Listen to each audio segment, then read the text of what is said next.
WLFE Digital Network is now on digital television. If you're into ghosts, Bigfoot, UFOs, and the creepy, then WLFE has a TV channel for you, Paranormal View. Watch all of your favorite WLFE video talk shows on one channel. Shows like Paratalkradio, Step into the Paranormal, Skeptical Help Bar, The Creepy Parlor, and more. Looking for something else? Do you support the LGBTQ plus community? WLFE has brought all of their LGBTQ shows like Inside the Drag Closet, Everything Yet Nothing, Across the Pond, and Rainbow Soul all into one place. A new TV channel called LGBTQ Friends. The third channel is a Variety Unlimited. Here you'll find a wide variety of talk shows you know and love, like Just Cindy, Card Pulls and Coffee, Real Talk with Nom, The Bipolar DMs, Meet the Author, and Movie Review 5. The best part of watching these shows is that they're all available to watch at one location, one website, WLFE-DB.com.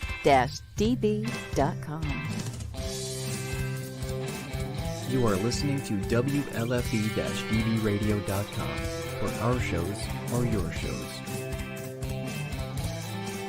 Listen to the WLFE-DB podcast, available on Spreaker, Spotify, and iHeartRadio.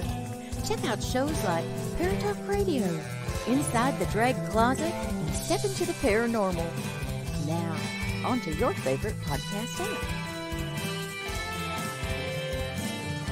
This is Dominic Santasero with Real Talk with Dom. You are listening to WLFE-DBradio.com, where our shows are your shows.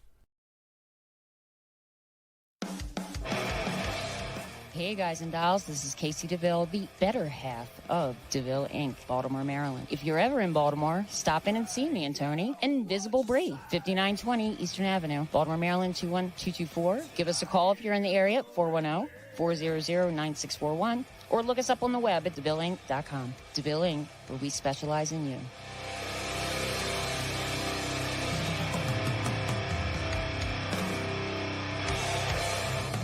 Oh, yeah.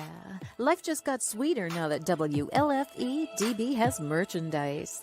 Show your support by purchasing your t-shirts for WLFE, Paratalk Radio, Inside the Drag Closet, and more. But it doesn't stop there. T-shirts, coffee mugs, tanks, buttons, cloth bags, and more. Go to WLFE-DB.com. On the top bar, click on the merchandise tab and bam, there you go. You got merch. Support the shows. WLFE-DB.com. You're listening to WLFE-DB Radio. Now, back to our program.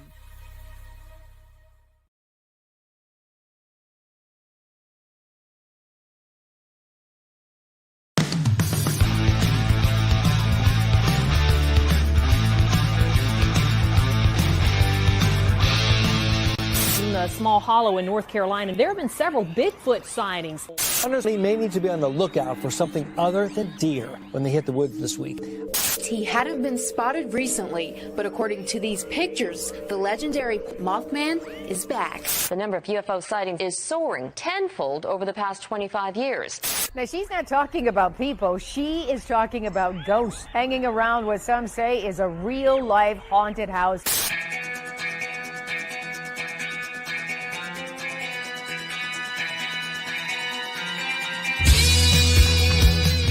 You're listening to Paratalk Radio with Ted Wolf and Psychic Cindy on Paratalkradio.com, a member of the WLFE digital broadcast family.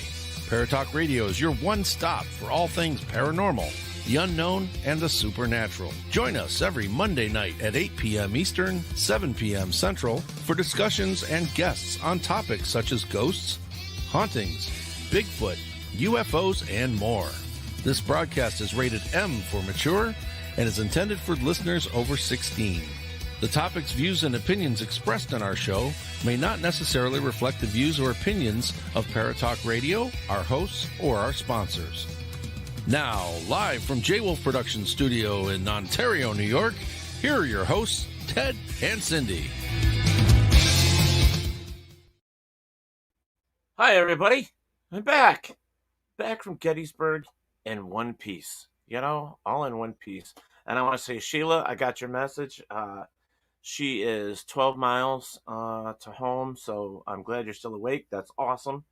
I got my new shirt. Now you guys are gonna love this. This is what I got in the mail. I came home from Gettysburg, and this was here, and I just thought this was really awesome. So really, really awesome. Oh, there she is. Cindy Poo Poo. Hi, guys. See my shirt? Oh, that's so cute. See my shirt? Marvel.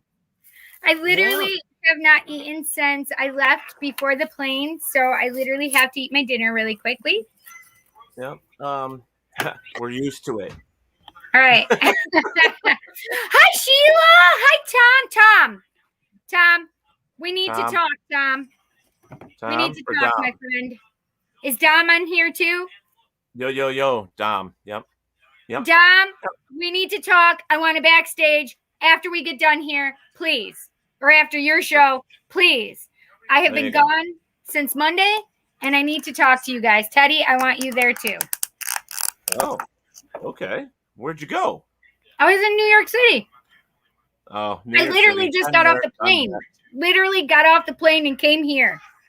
I got home at around 5 o'clock. Got unpacked, cooked dinner, and now I'm here. So I totally get it. My bed still got everything. My room's a mess. So I literally have my bag still right here because I have not even been able to get anything unpacked. Awesome. I was able to stop to pick up food and ice cream for me and the boys, and that's it. Really? Ice cream? No ice cream for Fat Boy Teddy? What the hell's up with that? I'm not eating it right at the moment. I'm eating my chicken. I gotcha. All right. So, anyways, hi, Joe. Yeah, Can I say hi to everybody? Yeah, feel free. Everybody's hi, loving my shirt. Bob. Hi, Joe Chase from Rochester. Joe. Hi, Shira. And Tom. And Dom. And Bob. Did I already say Bob? It doesn't matter. Say Bob again. Hi, Sheridan. Jillian. Oh, you know? I don't. Jillian. Hi, Jillian. Trillian, I should say. What am I saying? Jillian Trillian. Oh, hi, Sam. I missed you, buddy. You boys must be in trouble because I didn't do anything. I haven't been here for a week either. So no, they didn't do anything. I want to talk to them. Actually, I was pretty close to you, though, because I was in Gettysburg and you were in New York City. It's not that far. You were in Gettysburg? The far? Gettysburg for a week, yeah. I went up for work for WLFE. I had to go to the Ghost Exchange and do their commercial, which I was trying to upload so that we could watch it tonight because I filmed the whole thing. It was fantastic. I hope you nice. It sounded great. But anyways, you guys know what we do here. We normally take a few minutes to talk about things, and then we're going to talk about our guest, which I'm very, very excited to have. I know, I am too. I put out a post, oh God, I don't know how long ago. I'm sorry I look like this, by the way. I haven't been able to fix my hair since I was running through the terminal, and honey, you need a drag queen to fix you up. This is what you guys get tonight. There you go. Anyways, so I don't know. I put a post out on some of the gay sites I'm on and on Facebook and stuff like that, and I was looking for paranormal drag queens and stuff like that. I can hardly hear you, Jansen. Turn that down, please. Anyway, so I got a couple to respond, and this is the first one here. Oh, wait a minute. You know what? My microphone was down. That should be better. That's better. Sorry. But anyways, so I put the post out. I was looking for some paranormal queens, and I got some that replied, and this is the first one that I have coming on. So I'm going to read the bio for you real quick. I'm going to say this is the stage name, Midnightwaterfairy. Real name is Leo, and I am going to torture this last name. Let's try it though. Bruslavtsev. Because I think the T silent. Maybe not. She'll tell us. Is a local circus artist, a healer in the Twin Cities, Minnesota, originally born in Kazakhstan and traveled to the States around 1996. Midnight has been a practitioner of witchcraft for over 10 years, developing and studying many mediums from divination, ritual practices, Russian folk magic, which I think is cool as hell, spiritual medicines, energy work, body work, sound healing, and etc. They currently are performing at the Queer Circus in Minnesota at the PourHouse Downtown Minneapolis. Sorry, Minneapolis. What did I say? Missouri. Minneapolis. And practice massage, energy work, sound healing, divination, and so on and so forth. So that's a little bio I have. I'm excited about this. This is going to be fun. But the first thing that I'm going to have her do is tell me what the real name is. The last name, because I am screwing that all up. So, and that's okay. What did you say over here, Tom? So Tom said, someone said that they were coming to my garden and Someone, then never... quote unquote. Yeah, it was me. How Unfortunately, a lot of my plans changed. And so if you would have watched my Facebook feed, you would have seen that where it said things had changed. That I had a lot of plans and a lot of them fell through for certain reasons, and I was not a happy camper.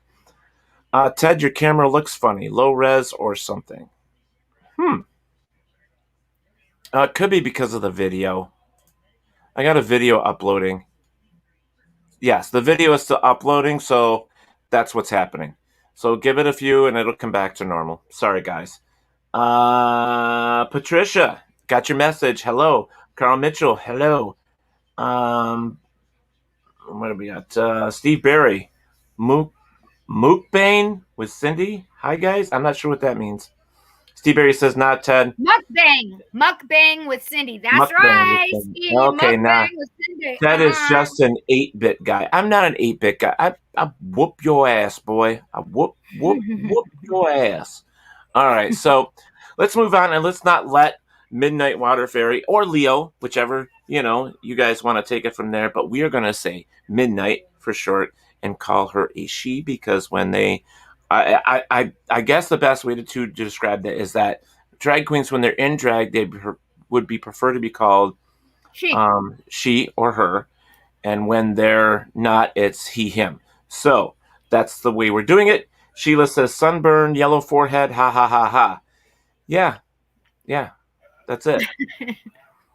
Okay, all right. So without further ado, he didn't go over your comment, Tom. Who? And then I never heard from them. Just saying. You're right. I forgot to call you Tom, and that's me. I'm bad. I'm sorry. So without further ado, let's get Midnight in here and let's get this interview going. She's been waiting patiently. She's been here over 10 minutes sitting back there. Ta-da! Midnight!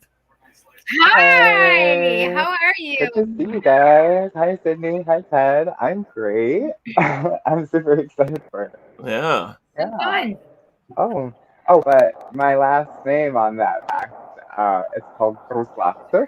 It's like a long twisty of crazy Okay, say it again. So say it one more time. Bruslavtsev. It's like a tse. The T and the S make this like noise. Oh. So nice. It all rolls together. Yeah. Got it. Wow. But thank you for having me. Yeah, you're welcome. Your phone's a little choppy right now, I think, or whatever yours on is a little choppy right now. It's slowing you down for a minute, but we'll be fine. We'll get to it. It could be part of my fault. We'll see what happens here. Yeah, it might straighten out. I'm not sure because the video that I was uploading is now done. So let's see what happens. So my picture should get better as well. I am Etherneted in to mine. Are you? Yeah, me too. Mm-hmm. I'm all Etherneted, as you say. All right, so one of the first things I want to talk about is, was I correct on the terms? When you're in drag, you're a she, her, or her, she, and when you're not in drag, you're a he, him. Is that how that works? It does work like that for a lot of queens. I identify as gender non-binary, so I identify more as they, them, he, she, depending They, on what them. energy I'm emulating Yeah. at the time. Oh. Well, I can't keep up with everything. I try. Yeah. Oh, the spectrum is really big, and it's a lot of people seem to have been dissecting it very much. Yeah, I get to the part where I get tongue tied and I just say the alphabet people. Oh my gosh. Mm-hmm. Teddy, you're part of that alphabet, people. I'm just saying. I know. That's why I can say it. The fuck? Thank you. Thank you, Midnight. Thank you. All right. So now that we got that out of the way, so you've been practicing witchcraft for 10 years. Now, were you raised into the pagan community, more or less? No, it's been like an interesting journey because we watched a lot of psychic shows in Russia because, the Soviet Union's been very obsessed with the developing of human possibilities. And that's like kind of where my father and where my mom was raised under. So when I came here, they were Christian Orthodox, but the church they went to kind of treated them a little differently. Sorry, they just pulled my cord. Okay. No worries. Go ahead. And so I was think kind of Midnight raised froze. more. Oh, am I frozen? There you are. Okay, you're good to me. Oh my god. Yay. Are we all good? Okay. Yep. Yeah, and so we were raised Christian Orthodox, but it was more like watching the Battle of the Psychics TV show. I was like, okay, there's a little bit more to here. And as a kid, it's like you start exploring very young and you start going through certain experiences with certain entities early on, and then you kind of go from there. So I remember I had an incident before where I was just practicing with energy without any protection at all. And entities made themselves known through that, and I kind of shoved everything in the closet, and I was like, nope, we're not working with those things again. But then, right? So that was scary for you then? Is that why you said, no, I'm not doing it? I was very young, and so I went online and I was like, you must go and do all these occult. I wanted to try it out, challenge the psychics. And I found some of these books online, and they had all these exercises about manifesting energy. And I was like, oh, I'm going to manifest an orb in front of me, and this is going to be awesome. And so I was just meditating and trying to project this energy until I saw a little green orb, and I was like, oh, how cool. But later that night, I'd go to sleep and discover a shadow by my bed, and she talked to me through, in my head through it. And she's like, oh, I was like, okay, I can see you. You're like in front of me. Now to make sure this is real, can you close the door for me? And she's like, no. And I'm like, why? And she's like, I like seeing you scared. And I was like, oh. And she like hovered over the side of my body, and like half my vision went black, and I just kind of passed out at that moment. Wow. And then the next day, I just folded everything up and threw it in the closet, and I was like, not working with you guys anymore. But when I turned 18, I ended up moving out of home, and where I moved to, there was a metaphysical shop a block away. And then where I got my job, there was a metaphysical shop a block away. And I was like, okay, I guess this is my sign. This is your sign. Yep, it's a sign for you to do something. Yep. Here's your sign. Right. So I kind of it was very much self-discovered.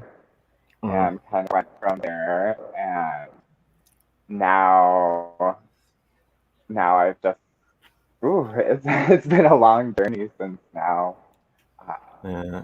Still working I mean, here and there. I would think it would be. I mean, in most self-discovery with stuff like that, you're the first, you know what I mean? So it's like you have to go through all of this, discovery and all of these things that you've never had to deal with, and you've never heard the story. So it's like you're the first, so like all of a sudden you've got to deal with all this stuff that you didn't know even really existed at some point.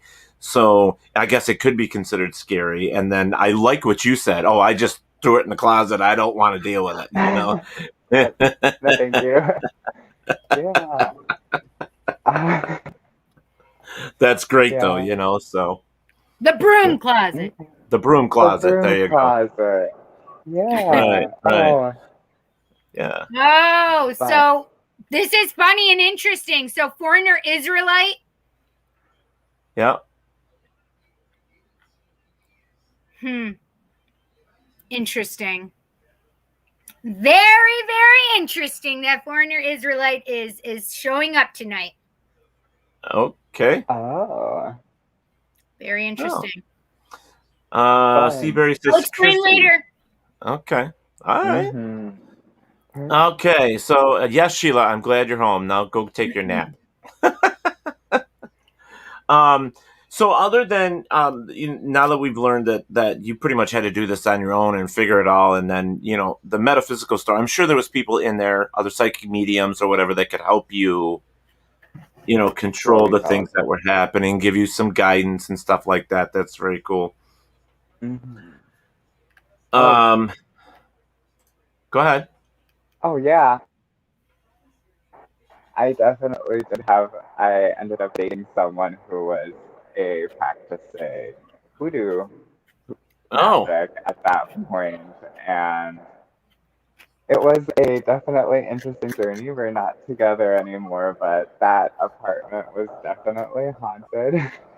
Oh, and wow. through there, I kind of also, that's where more of my like visual, clairvoyant kind of imagery. I ended up seeing half figures. There's definitely orbs, voices. We even had a fun time where we would just it would be nighttime and I'd sit on the couch and kind of see shadows go from one corner to another, and I'd be like, oh, it went into that corner, and he would go run with that weird, I don't remember what they're called, but they just flip through radio signals till a word pops up, and everywhere we would go, there would be a connection with phrases, which was very fun. Oh wow! So ghost box basically. Yes. Yeah. So we definitely explored through those kinds of things. So let's get into the the circus thing. I'm curious about that. Yeah, I am. So let's talk about that a little bit. Yeah. So I'm a part of Queer Circus Minnesota, and we are a little troupe of burlesquers, drag artists. I do contortion and aerialist. Teddy, do you see this? Hang on 1 second, Midnight. I'm sorry. This is what I thought was going to happen. That's all right. Good, thank you. Go ahead, Midnight. All right. So we have a ringling clown and some ballet dancers, and we kind of created this troupe, and we perform monthly, and we provide opportunity for other drag artists or other circus performers to just come and show their skills, and then also provide opportunity for vendors to now, so they can also sell their work and make some monetization on their art, because that's hard nowadays. Right. So as in a circus goes, so so you have the clown and all that. So you guys just it's burlesque, or is it just a whole bunch of different things? It's a mixture. We've had so many different arts, and I personally enjoyed doing contortion burlesque because it's fun to show all the different shapes and breaking that mind barrier between reality and check out what your body can do.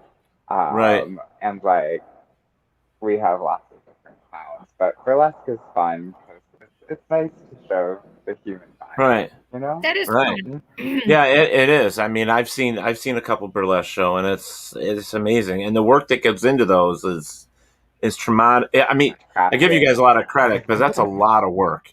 It really is a lot of And work. normally everything, every little stone we put on ourselves. I have this like mermaid tail because I also do mermaid. But Wow. I fully stoned that tail. Like my partner sewed it, and Nice. we did so much.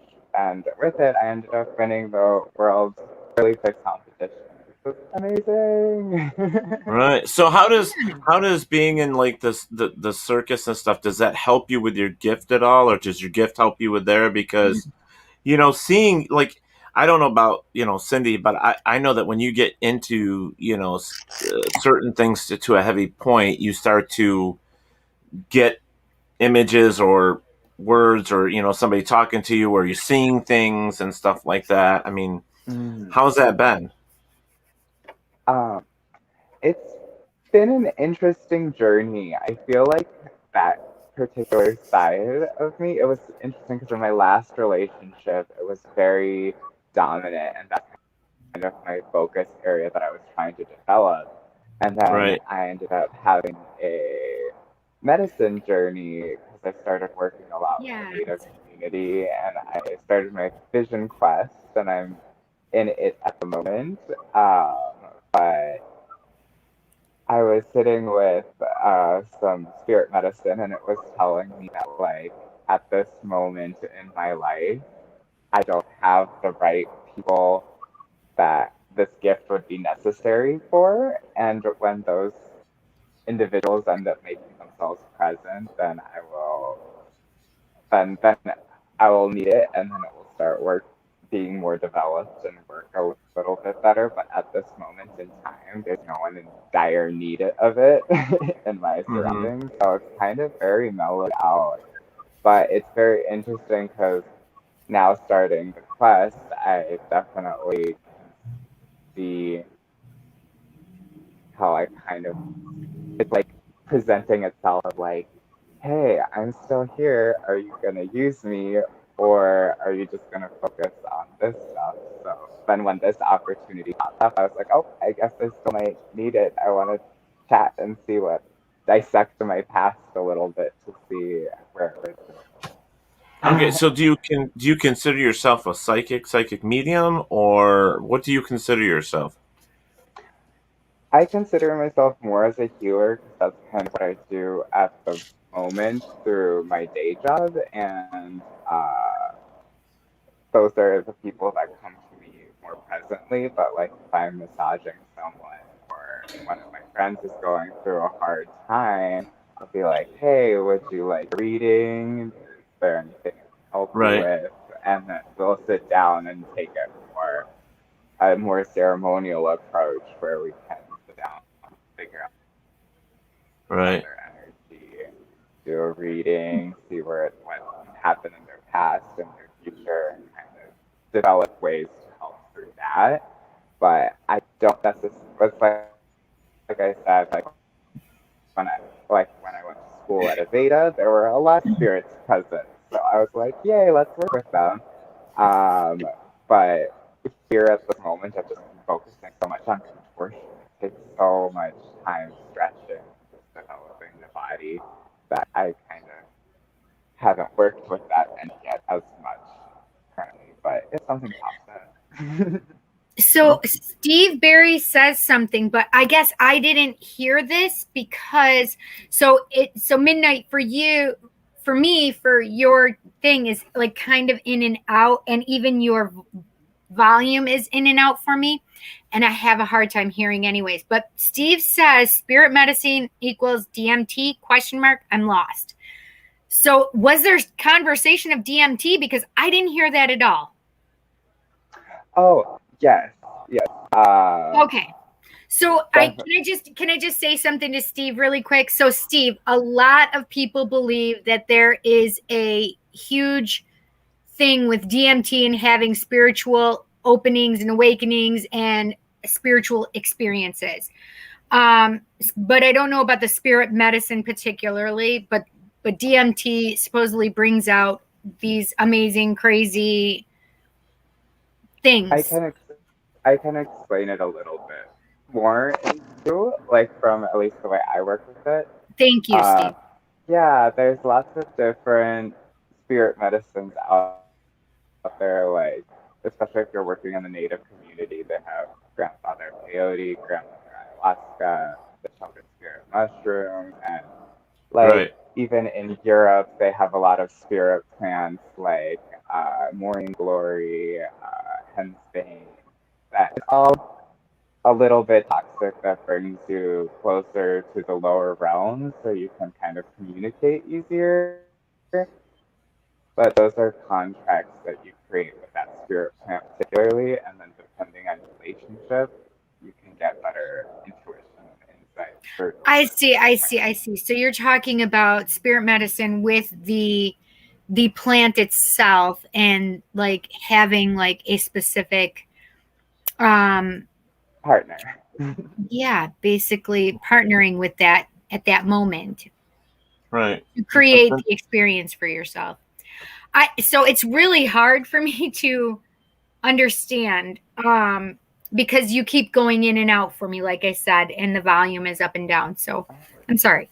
It's not that I'm not paying attention. I just can't. It's just not allowing me. Maybe this will help a bit. If this doesn't, this seems better actually so far. Yeah, it's not stopping or slowing down on anything. It looks good to me right now. It looks really good for me too. Yeah. Does this help a little bit better? Yeah, it's fine now. Yeah. Okay. Yay. Oh my god, I'm so sorry. This is gonna be so much easier now. No, that's okay. That's all right. So psychedelics, Yeah. So now you were mentioning with the whole healing thing, like you were mentioning sound healing. So what exactly is that? I even brought it with me. Oh. Here's my elk drum. I made it myself. Oh, okay. That's beautiful. And it helps me travel and see things within the spirit world, right? A little bit better. And I made it myself, but when I do sound healing, you listen to the vibrations and kind of the ins and the outs and the overtones and kind of help bend that sound to also release that energy. Awesome. Also, like the vibrations themselves after like a massage, your body is so loose, then the resonating of those vibrations just take it even deeper. And the drum beat itself is like the heartbeat inside your mother's womb, so it helps relax you even deeper. Yeah, so basically a lot of the sound healing is resonating with your chakras and helping and healing within your chakras as well. Okay. All right. Well, I know that the medicine men from like the local, tribes and stuff here, it's like they use a lot of sound. They use a lot of the voices themselves. They use a lot of stuff, and I think it's always been that way, it's since the beginning of time for them. So they definitely, what's the word I want to use is, kind of like they know their shit, they really know how to use and go into the spirit world and help with certain things that, the world right now is getting into that whole, alternative healing more so than they ever have, which is awesome. And it just gives people alternatives. So what's that? She said like the turtle drum she purchased, Ted. Yeah, she did. Drum?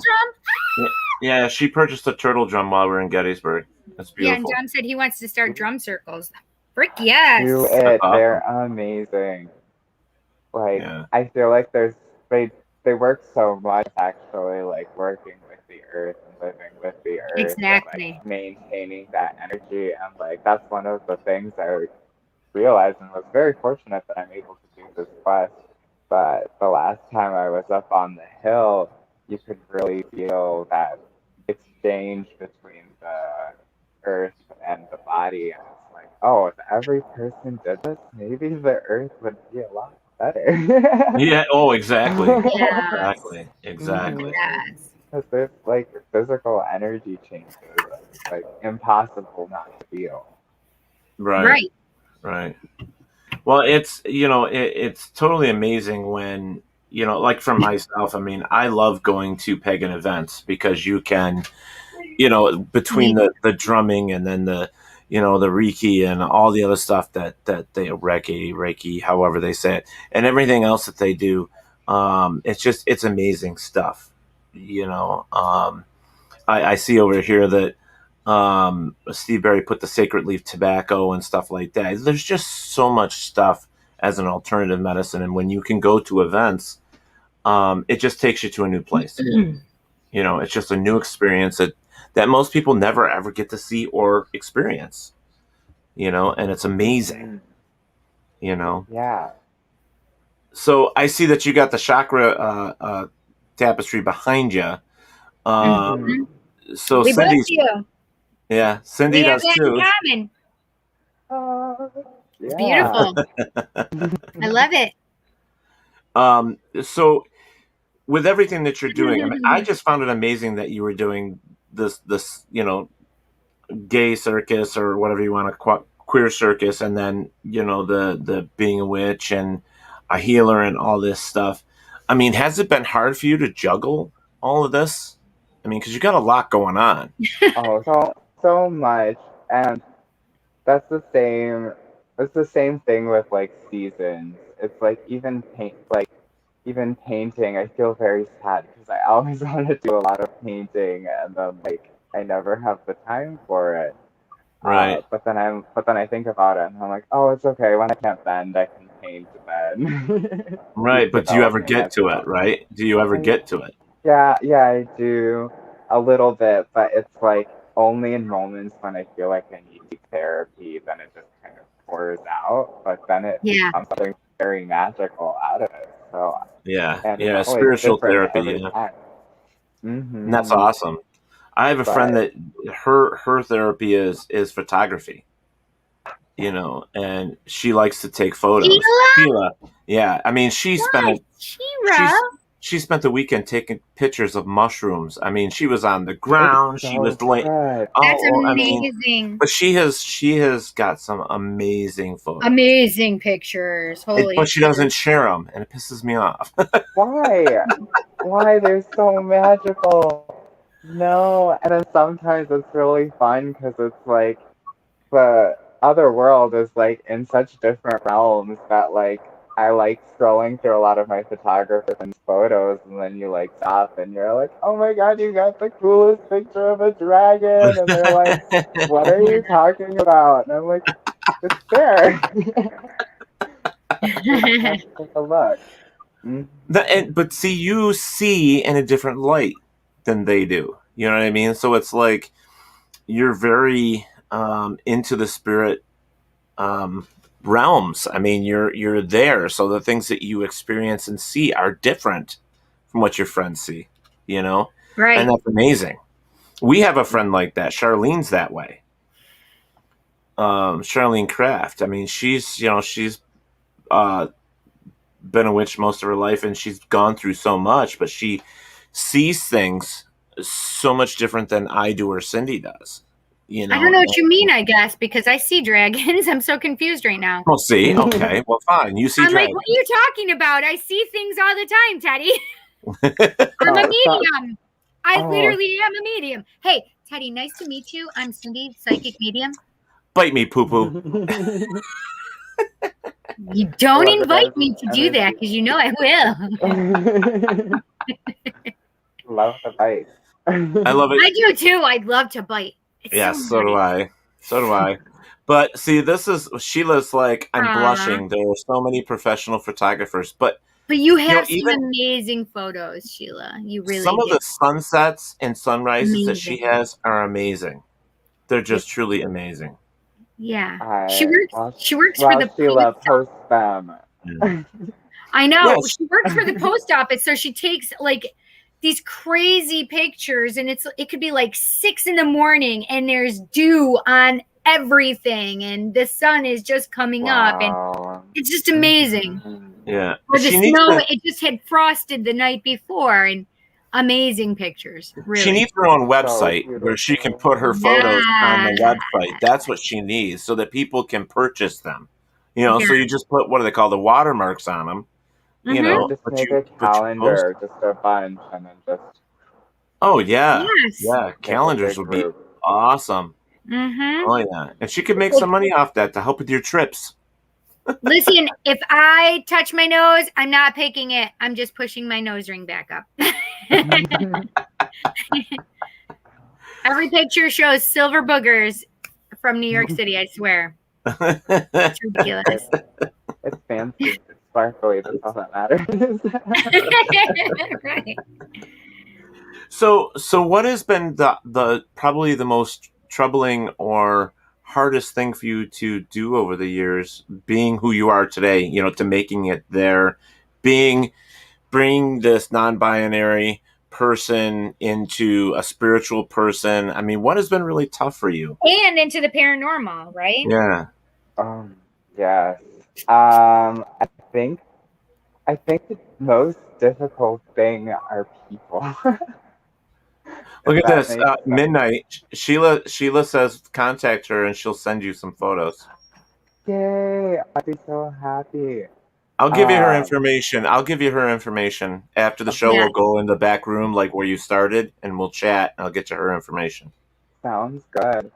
Okay, so go ahead. I'm sorry to interrupt. The hardest thing, I think, is dealing with all the different energies at once. Because it's like you go outside, there's so many like different views, because it's like I identify as non-binary, and right.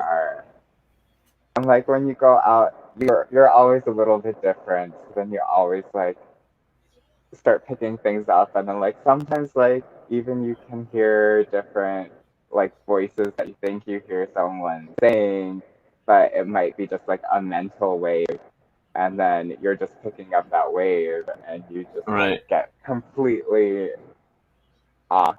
So it gets a little bit confusing to blend all those things together. But then also like trying to promote your brand as like being spiritual and all these things, but then also here you are like fully undressed and doing all these taboo kind of practices. So then you get a whole different side of spiritual people who are like, no, you have to be like pure and clean and go this particular route, and you're like, no, there's so many different plants, there's so many different things out in the universe that is all a little bit different, but all live together in its own little ways. Right. It's just been a process of finding those people that can also appreciate the other side and all the other kinds of like all the other conversations where you like start talking about vibrations and frequencies, and then you go into another conversation where you're like, oh, it's energy and more clumps so they can understand it better. So it's like a mental battle, but that's the only thing. I'm kind of really happy with where I am in my life.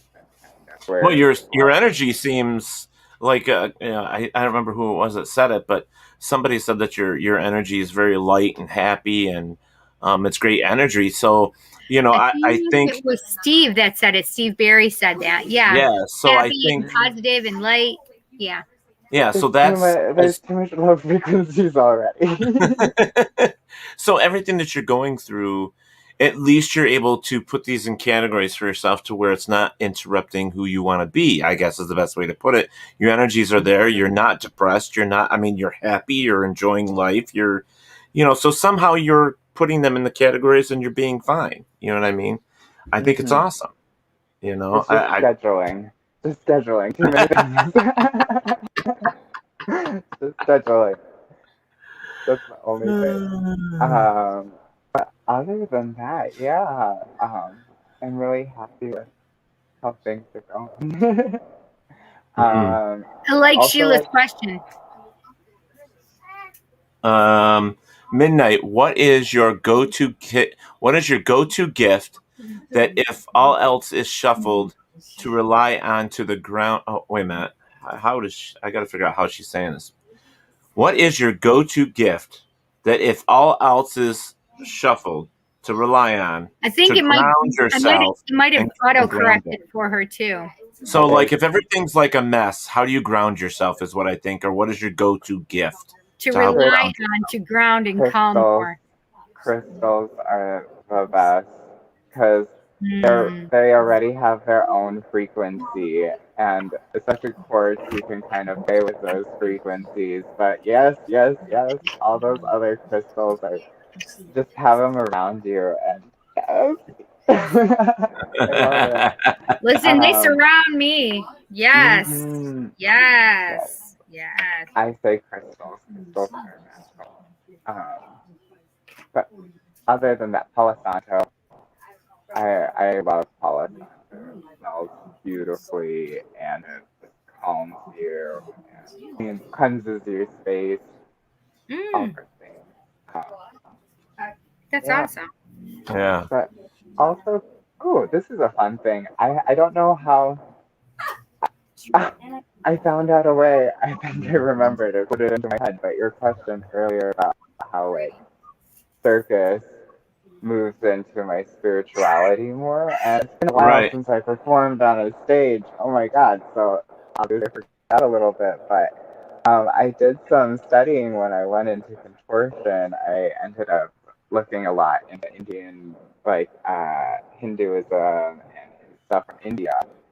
And oh my god, they have a lot of Vasadi men who just go from village to village and they just hold these uncomfortable yoga poses for days and people will like give them food.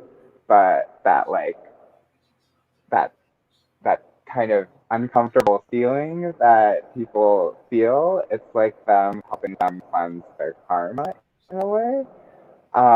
So anytime I'd go on stage, it's very interesting because if I have a little screw up or a little hiccup here or there, it's like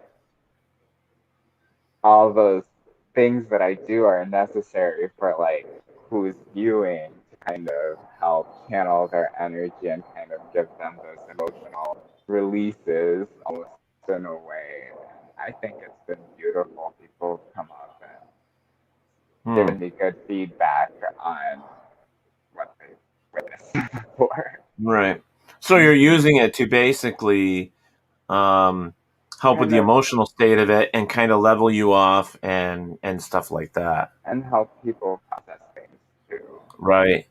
That's beautiful, actually. That's awesome. Do you understand, Cindy, James's question?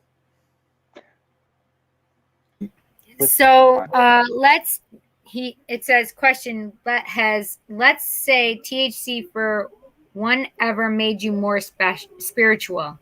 Serious question. I'm Not sure. promoting, it's just wondering. So basically I think he's asking so if THC or has it, he said. For one has, let's say, has it. We're confused about your questions, I'm so James. confused. What I think he's trying to say is there is maybe comparatively THC and the DMT, or what has made you more spiritual, or is it just nothing, no use of anything? What's made you more spiritual? Yeah, meaning have you used something or not, I guess, to become more spiritual, I guess is what he's saying, right? I think so, yeah. I don't think it's necessarily needed. I think it's more on your relationship and the mindset that you're going into the practice, that you're working with that particular energy, being it DMT or THC, all just like it's your mental, how you transition and what rituals you make and what communication you can build with something. But I would say first start with just yourself so then you don't like open up too many portals and then go crazy because you don't understand all the downloads that you're just like, come into me, I want to know all this, and then you open it up and you work with a bunch of spirits, and if you don't have any background in protection or like things you can protect yourself and relationships in the spirit world that you can make. If you don't make those things, then yeah, you can open up.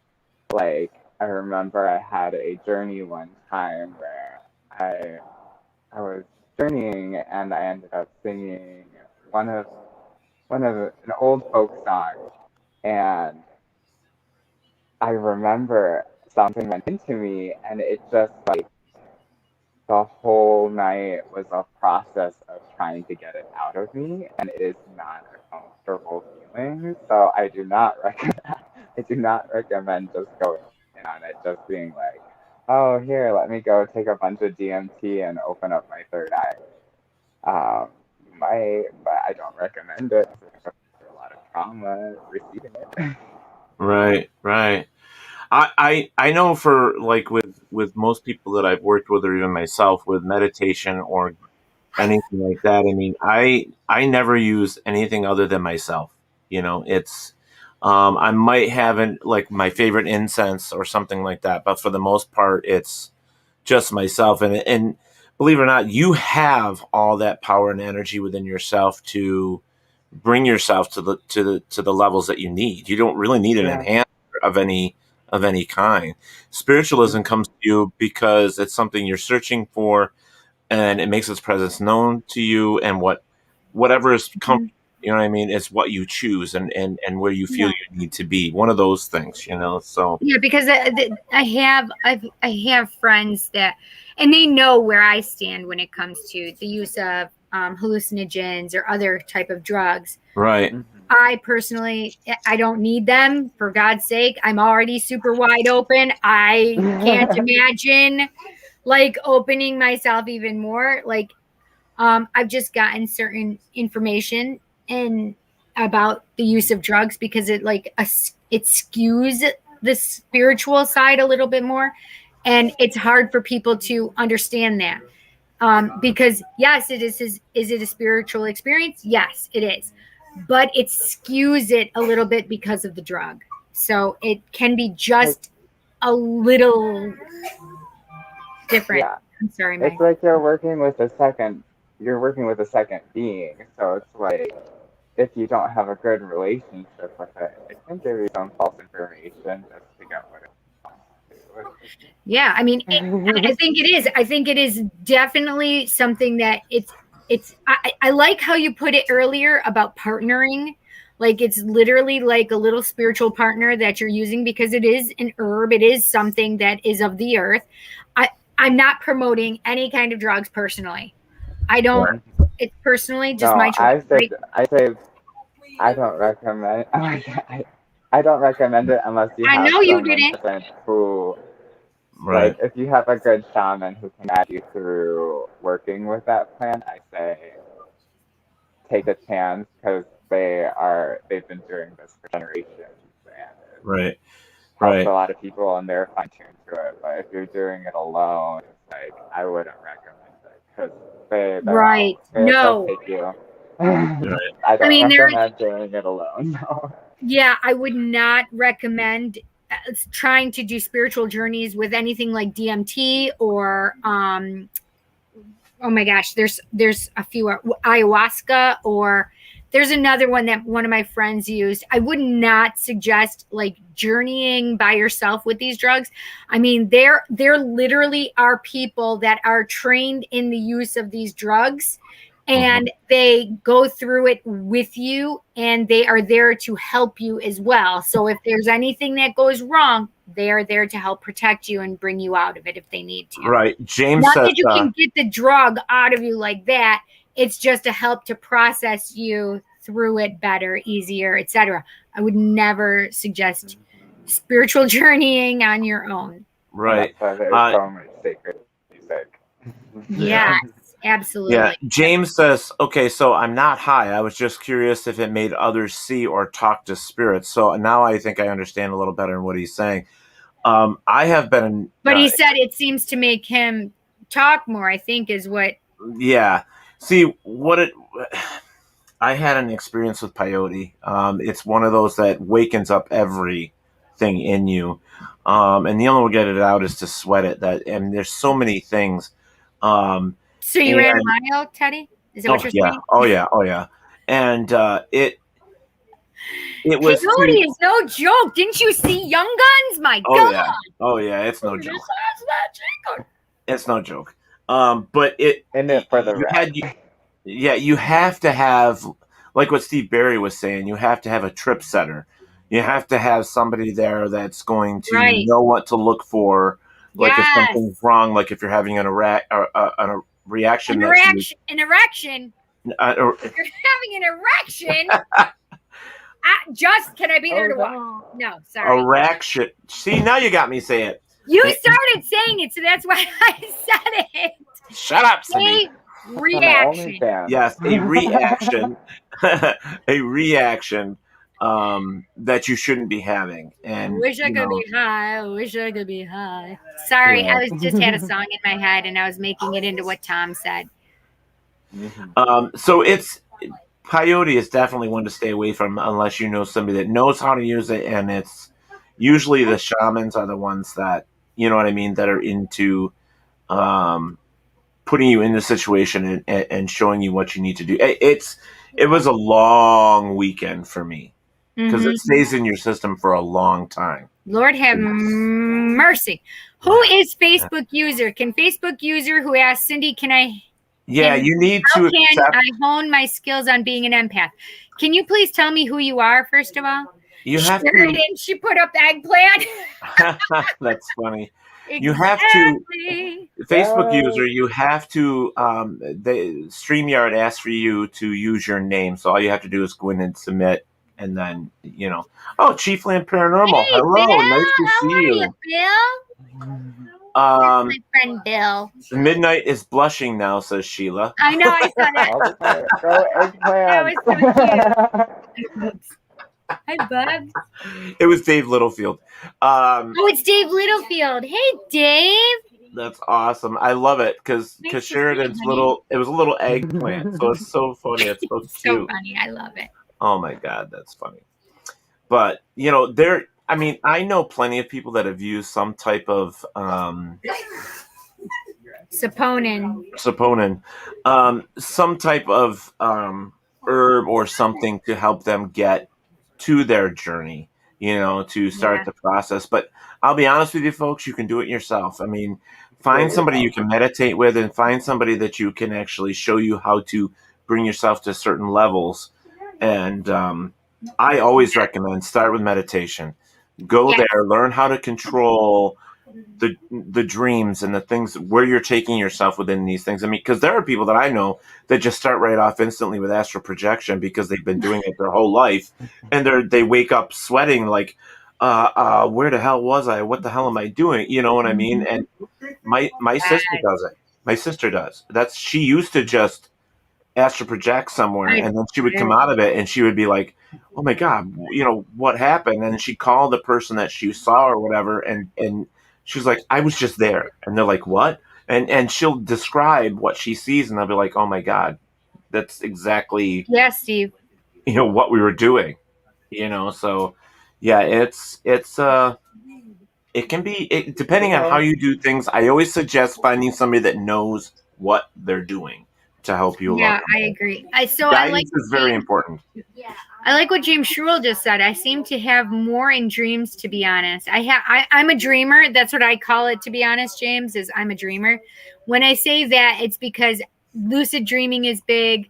You can dream prophetically. But not only that, it's a nighttime thing, right? So you're doing work also. You're also having spirit contact. You're also astral projecting. You're also maybe there's a lot of communication experiences. There's a lot that goes on, and Steve said drugs are a shortcut. Sometimes you can go farther than your mind can handle, and this is the thing. I know somebody that did so much LSD, like he's not right anymore, and those are like the LSD was another one that was used, acid right? Yeah, the government used all that stuff when they tried to. But they're used to have these experiences, and the problem is that there is a fine line. You know, too much use of a good thing is too much. Right.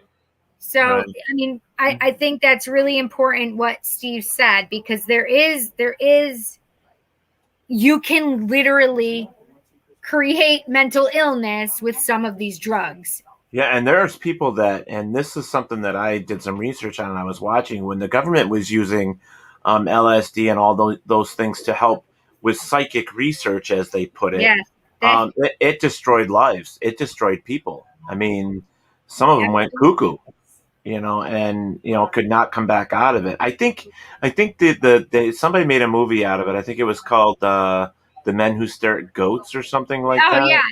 Oh.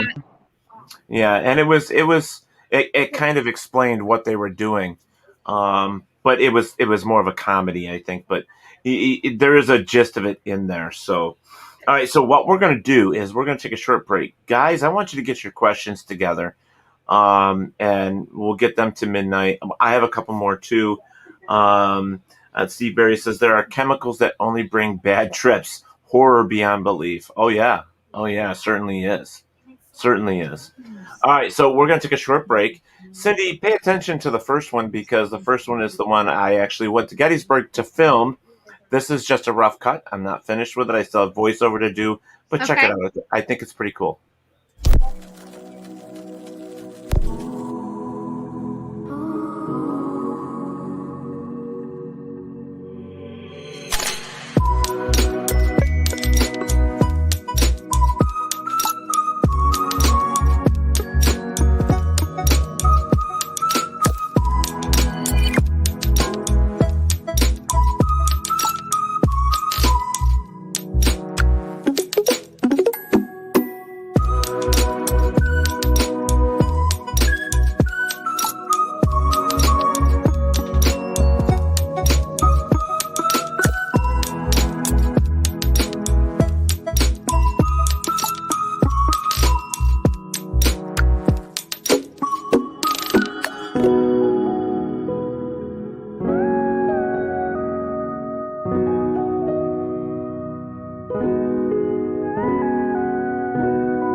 Hi.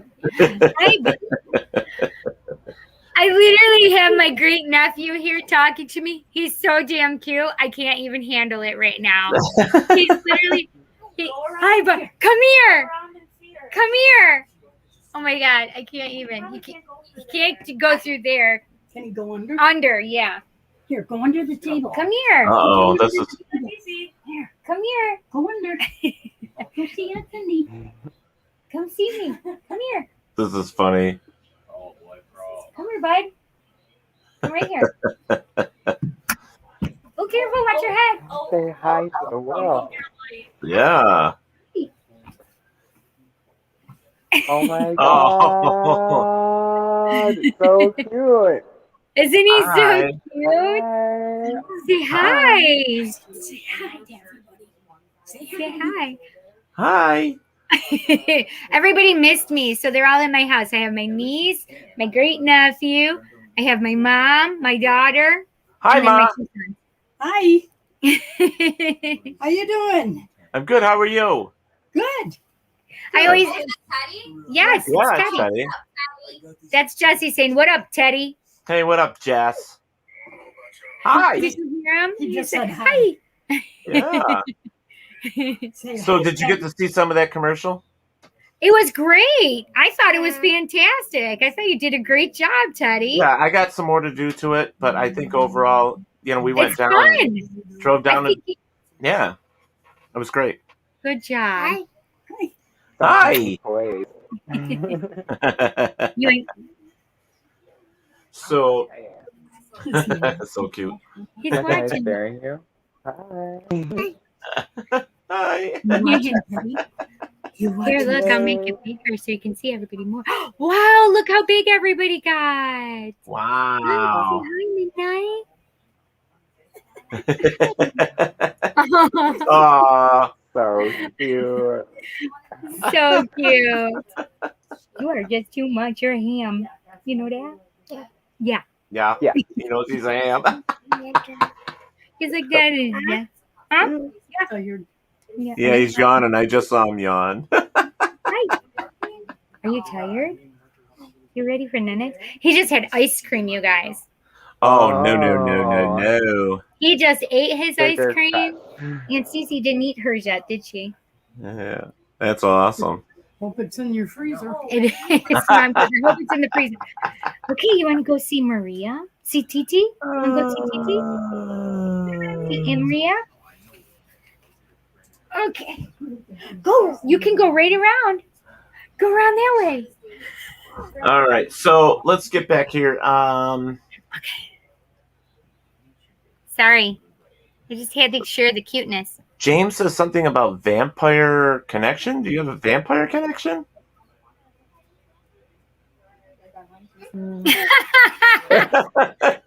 Maybe. Actually, so I want to say this. I'm just going to say it.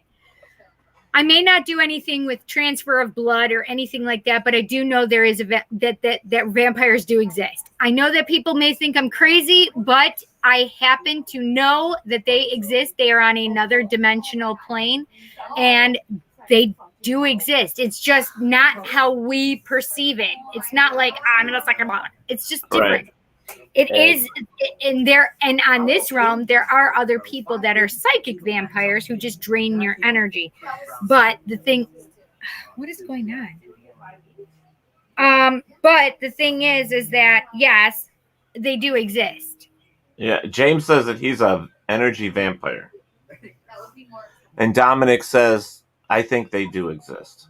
So, I don't know. I mean, there are people that can. It just seems like when they get around you, they drain your energy. So maybe that's what we're talking about here. So Yeah. you know, But there there's are just some people that do the blood exchange. That's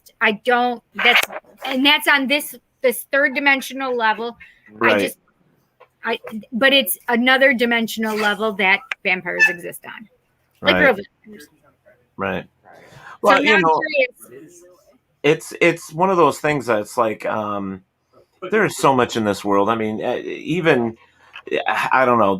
Somebody's always coming up with something, and like we're like, what? You don't think about it, James says, yeah.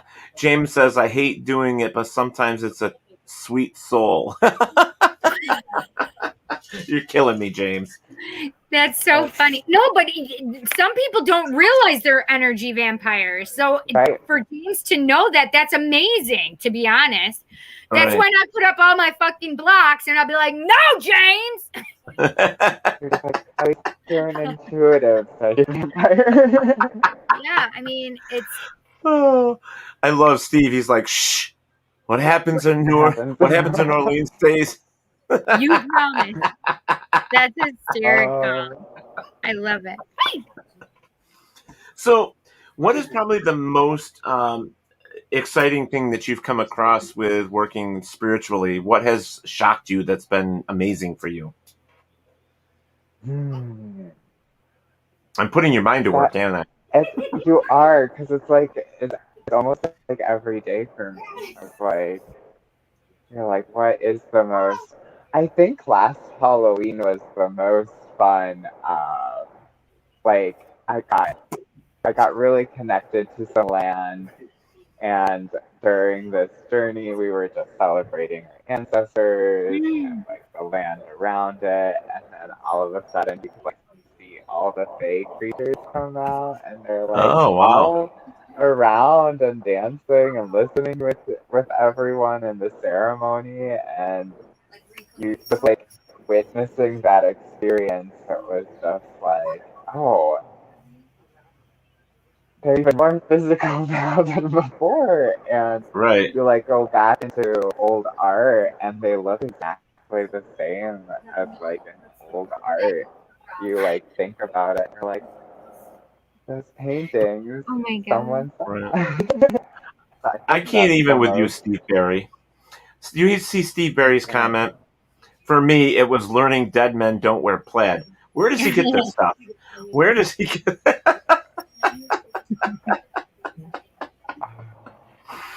But you know, when you can get into stuff like that, I mean, I've witnessed a lot of like what we were talking about earlier with drum circles and stuff. I mean, stuff like that is it's mind blowing. It's an awakening that everybody feels. You know what I mean? So Stay away from Kentucky.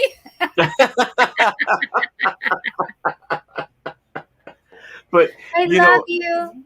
Things like rituals, especially rituals, and you're doing like a public ritual, and you're going through this and that, and just having, when something like magical happens, it makes you just go, oh my God, I didn't think anything like this was possible, or it's just completely amazing, and it changes your life. You know what I mean? It really does, because it wakes you up. Yeah. Oh, sounds do that to me. Oh my God. Like, Really? I visualize things all the time, but there was only been like a handful of experiences where I actually like heard things like corporeal, and like other people in the room would hear it too, and you just freak out because they're like, yeah, it's a sound. You can't not prove it because everyone hears it in the room, and it's crazy. And seances, oof. Yeah. I mean, we've like when you hear a disembodied voice, like you go to a certain haunted house or something like that. When you investigate and you hear a disembodied voice, and everybody heard it. What's that? Oh my God, Steve Barry. Squealed like a pig. Steve Barry. You got a dirty mouth. You got a dirty mouth, boy. Did you see that he just died? That one guy in that movie died from Deliverance? No, who? Oh. The guy that actually played the Oink Oink, the pig. The guy that they were trying to molestate. Yeah. That was a creepy, scary movie. Yeah, it was. It was out there. So wait, what did you give 1 out of 4 stars? Won't go back alone. Where are we talking about? In New Orleans? Must be. Oh, it must be. Yeah. So, things like that I was talking about earlier with the experiences of when you pass that normalcy and then a new one comes to you, like the spiritualism and seeing things that are... Okay, I have to say something.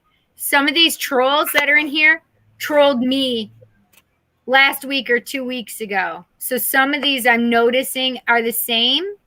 I got rid of most of them. I appreciate that. So it must be that they're following my name, right? Oh, okay. So, but I think it's other people that are doing it on purpose. So I'm just saying that. Okay. Now where was I? Sorry, Teddy. I just happened to see that you had more trolls that you blocked, and I appreciate it. Yeah, because we don't normally get them. So I was right. Surprised. Exactly. But they are exactly the names of the people who have trolled me recently. Yeah. Okay. And we're going to talk about that later after our show. Dom and Tom and Teddy, we have to talk. Okay. That's what I was talking about. The awakening and becoming beyond the normalcy of what most people see. When you cross into that spiritual realm in some sense, like you've been awakened, where you see and feel and hear, and you're able to experience things that you never did before.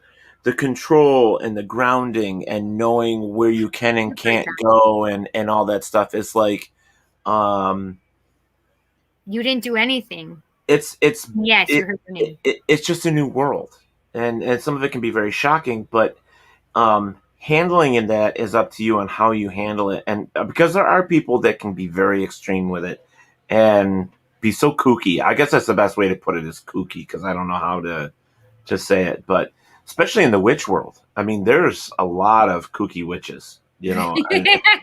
Really. Why are you calling me a kooky witch? There's so many dimensions that they're flying through. It's normal for them. Oh my God, right. Seriously, I think that's a perfect way to say it, that they're flying through. You know, Listen, like, I really feel like I was in some other dimensions over the weekend in New York City. Seriously. I literally was getting physically sick, literally feeling unstable, and I was like, something needs to happen, because this is not good for me right now. Mm-hmm. I literally thought I was going to pass out a couple different times in a couple different places. So it was terrifying. Well, you've opened yourself up, and that's what I'm saying. Like with Midnight, it's like you really do, when you get on this spiritual journey, you open up doorways that you didn't have before, and you don't expect certain things. Yeah. So there's certain things that you have to get used to. And you, even though, and I think there's that's one of the things, is because it's like I think that's the thing with the sounds, because I freaked out so surprisingly with the sounds that they stopped communicating through that way, I think. So I'm like, no, I'm ready to try again. I've grown. So I do want to break this down, though, because you've mentioned a couple times with the sounds. So are you talking like voices, like somebody talking to you, or are you talking about a weird sound? Overtones. So there's normally, like, you can hear, there's the beat, but then there's like another resonation that happens that's sometimes higher, sometimes lower. Okay. It's kind of like similar to Mongolian throat singing, where you hear the 1, Oh, I 2, love that. Yeah.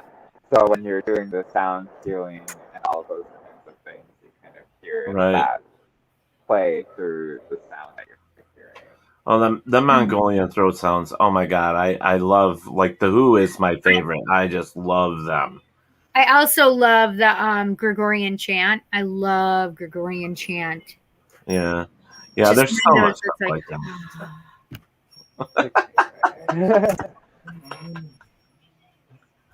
that. Steve, frequencies are so nice. Steve says, yes, like binaural beats. Steve. Yes, binaural beats, right? Oh, I love it. See? The Who rock. Yes, they do. The interesting thing is there's so many people that are more cognizant of healing vibrations and healing music and how to use sound for healing. And this is the thing, is some artists don't realize that they're healers, and that they're actually helping others. And it's not everybody, because there are some that are on lower vibrations and some that are on higher vibrations. And it doesn't necessarily, like, I don't think they realize where they're at times. Do you know what I mean? And then, so there has been certain music I'm just like, nope, it hit me in the heart chakra wrong, bitches, bye. It's hard, because there are sometimes some things that you just shouldn't be listening to, and people will go, oh, it's the satanic music. It's not necessarily satanic music. It could be mainstream pop. It's just certain things that are put in there that hit. It's not completely. Well, infrasound is that way. I mean, infrasound is such a weird sound, and it's so broad and deep, and the field for infrasound is so weird that it affects animals and people and everything so much that it reminds me of is, how you used to be able to get that dog whistle and only the dogs could hear it? Yes. It's kind of like that. Right. some people are tuned in to hear stuff, Right. So like what Midnight is saying, That's it's a like perfect way of explaining it. It is. Yeah. It is a very great way of explaining it. Yeah. So, I mean, I used to get those, like the ringing in my ears all the time. Mhm. And my mother would always say, well, so-and-so is talking about you. So you would mention their name and it would stop, and, it's just, but it's funny how some of the old, what do I want to call them? The old, what's the word? Old wives' tales. Wise tales and stuff like that. Yeah, but it's funny how some of that old stuff just comes into play. It's true. It's true. Yeah. It's like, wait a minute. What? You say that name and it's gone. You're like, oh shit, that was right. Oh my God, I have the hardest time. We have that same tradition, like if you're hiccuping, someone's thinking about you. Oh, really? I remember one time I hiccuped for like 48 hours. I don't wish it on any enemy at all. No. At first I was like, oh, this would be a good little hex defense. And then like by the end of it I was like, my ribs, no way. But I could not remember that name. The thing that helped me was a glass of gin. Yeah, my mom and my son, they both get hiccups really bad at times. And so, oh my gosh, it can be painful at times. Yeah. I can't imagine 48 hours of having hiccups. That would be crazy. No, I almost went to the hospital. I was like, this might be, but then I was like, okay, let's do some gin. There's a question. Yeah, okay. He saw it. She saw it. All right. Mixture. I do both Tarot, Oracle, Lenormand, playing cards. That is. Nice. That's awesome. Cindy has a million decks. She's got a lot of them. What is your favorite deck, Midnight? Shadowscape. I think. Wait, what is it? What's your favorite deck? The Shadowscape Dreams. I think. Oh, I have it. I don't have that one yet. Oh, you don't? It was my very first. I was like, I can go. It's in my altar, but I can go grab it if you like. Yeah, I would like that. Yeah. I have so many. Holy cow! I have so many Oracle decks and but I don't have that one. The Shadow.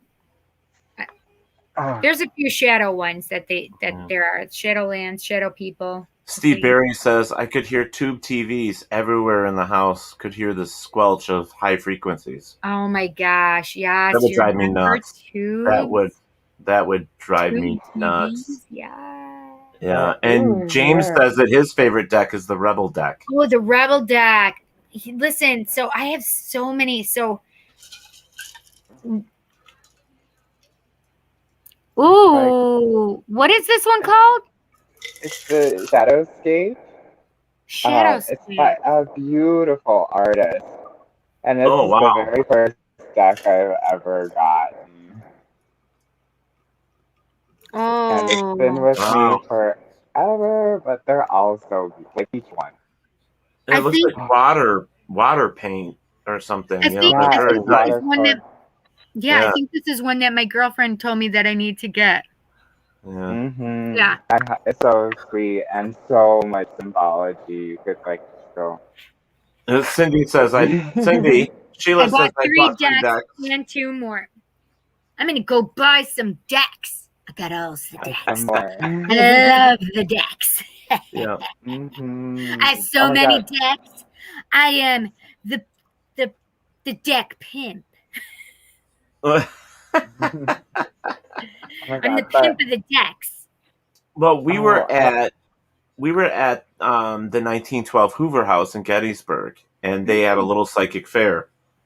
Oh, cute! And we were there, and one of the vendors was he was a tarot reader, older gentleman, but he had all of these different types of tarot decks for sale. The oracle cards, he had everything, and that's where Sheila picked up 3 decks there.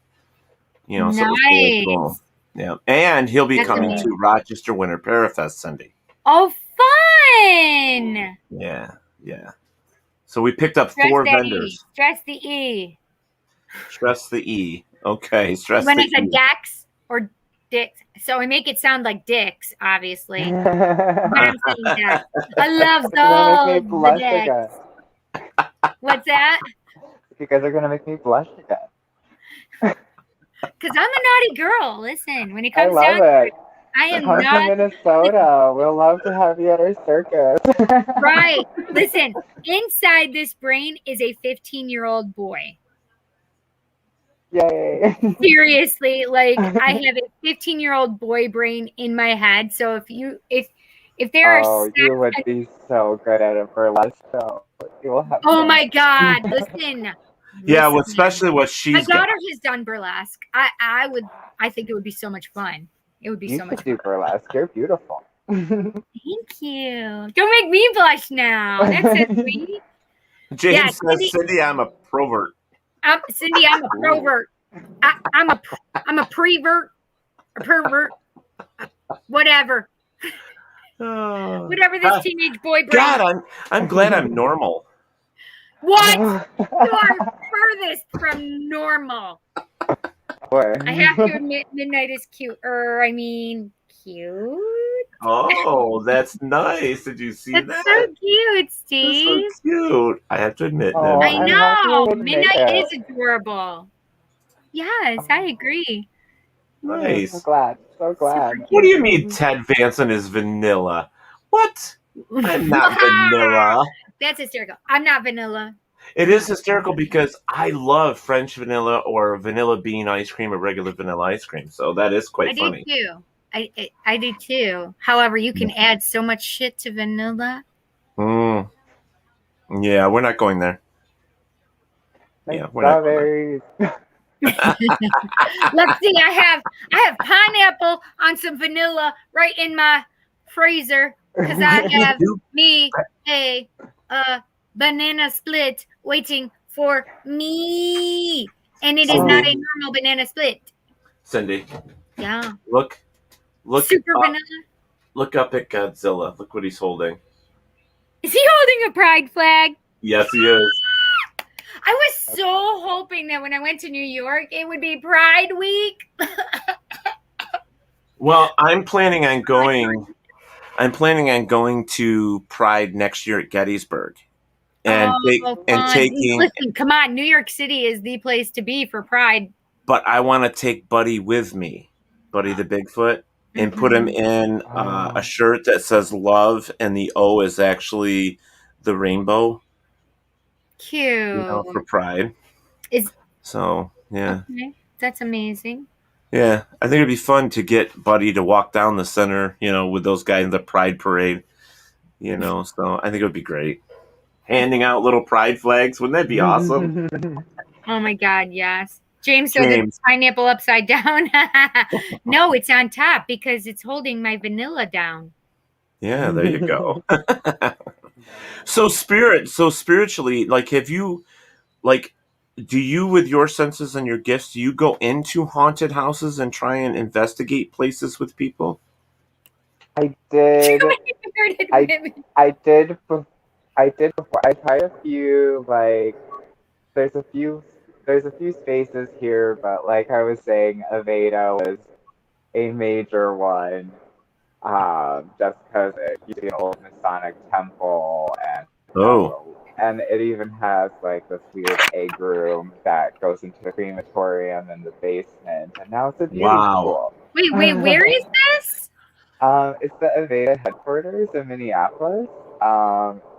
There has been ghost crews that have been through there and have called it haunted, but we've definitely done some Ouija boarding and then got yelled at by teachers. But there have been cups flying, hair pulls, some people that would be held down in massage rooms.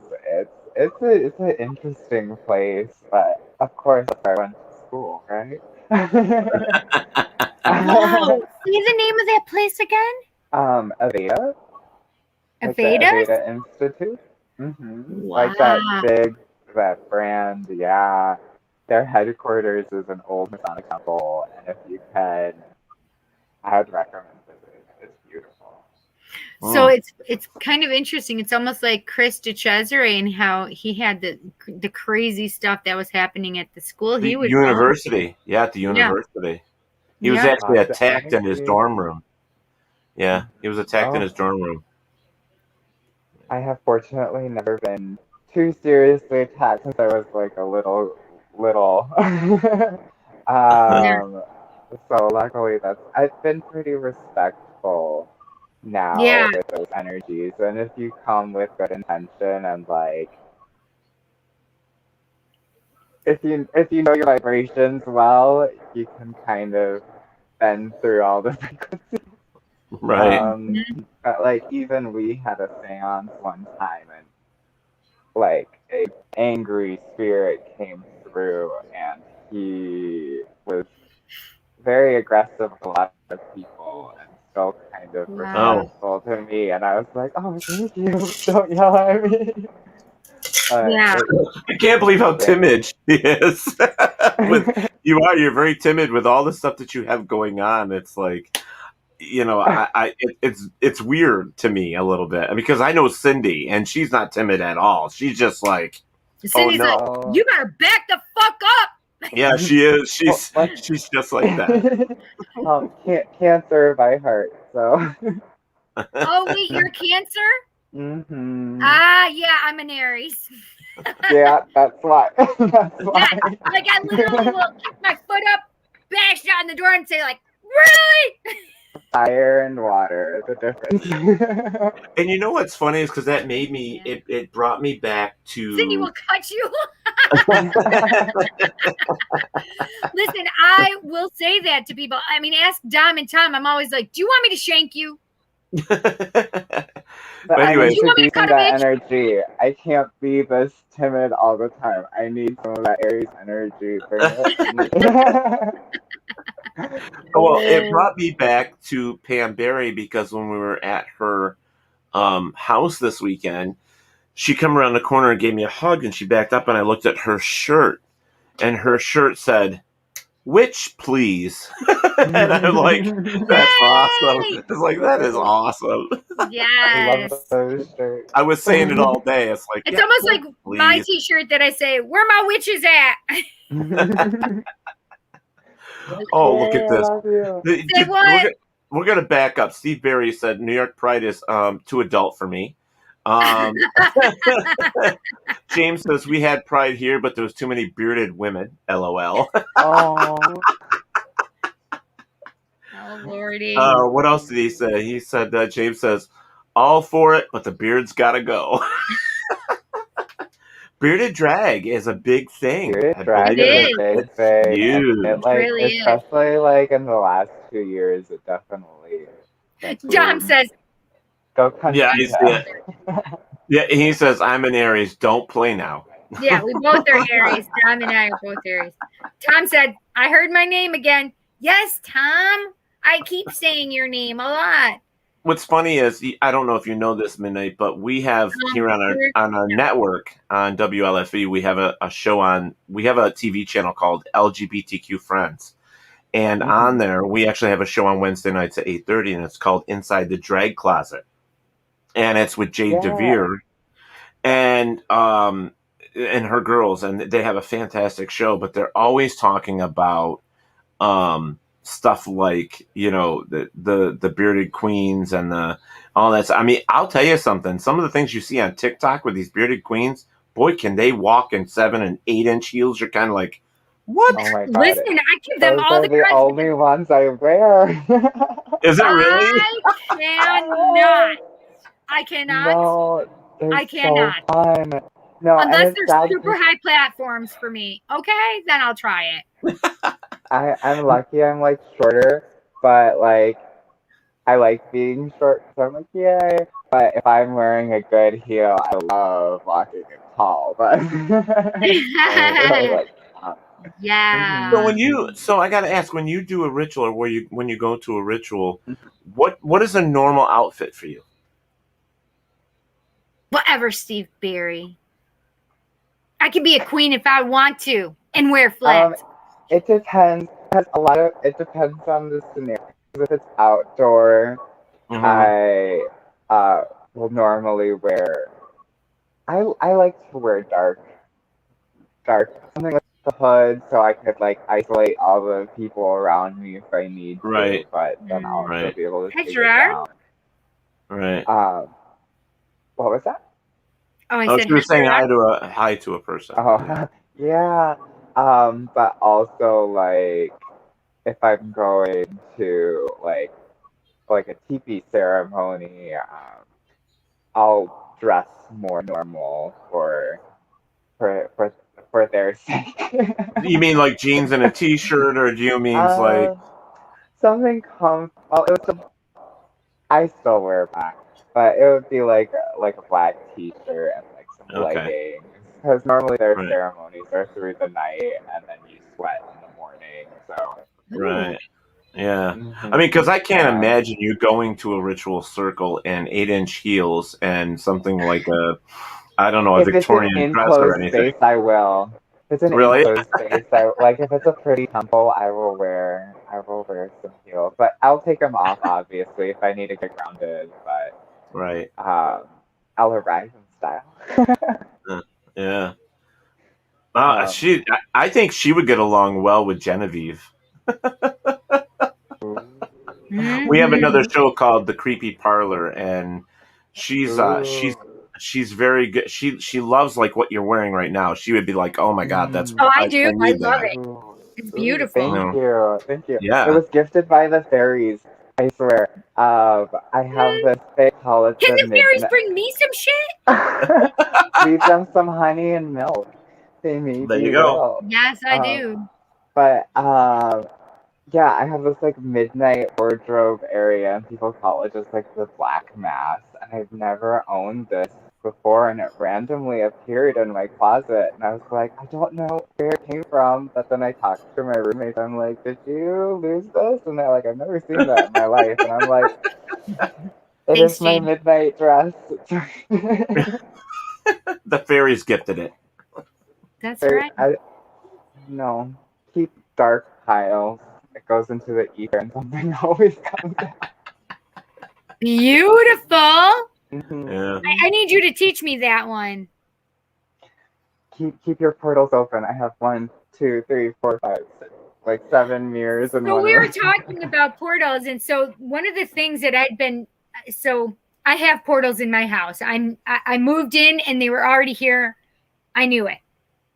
However, there's been some things that have been happening in my house because when I do Tarot Tuesday, I also have a lot of heavy duty spirit people come in, ascended masters, goddesses and gods, Jesus. I have them all come in, archangels, angels, whatever. Right.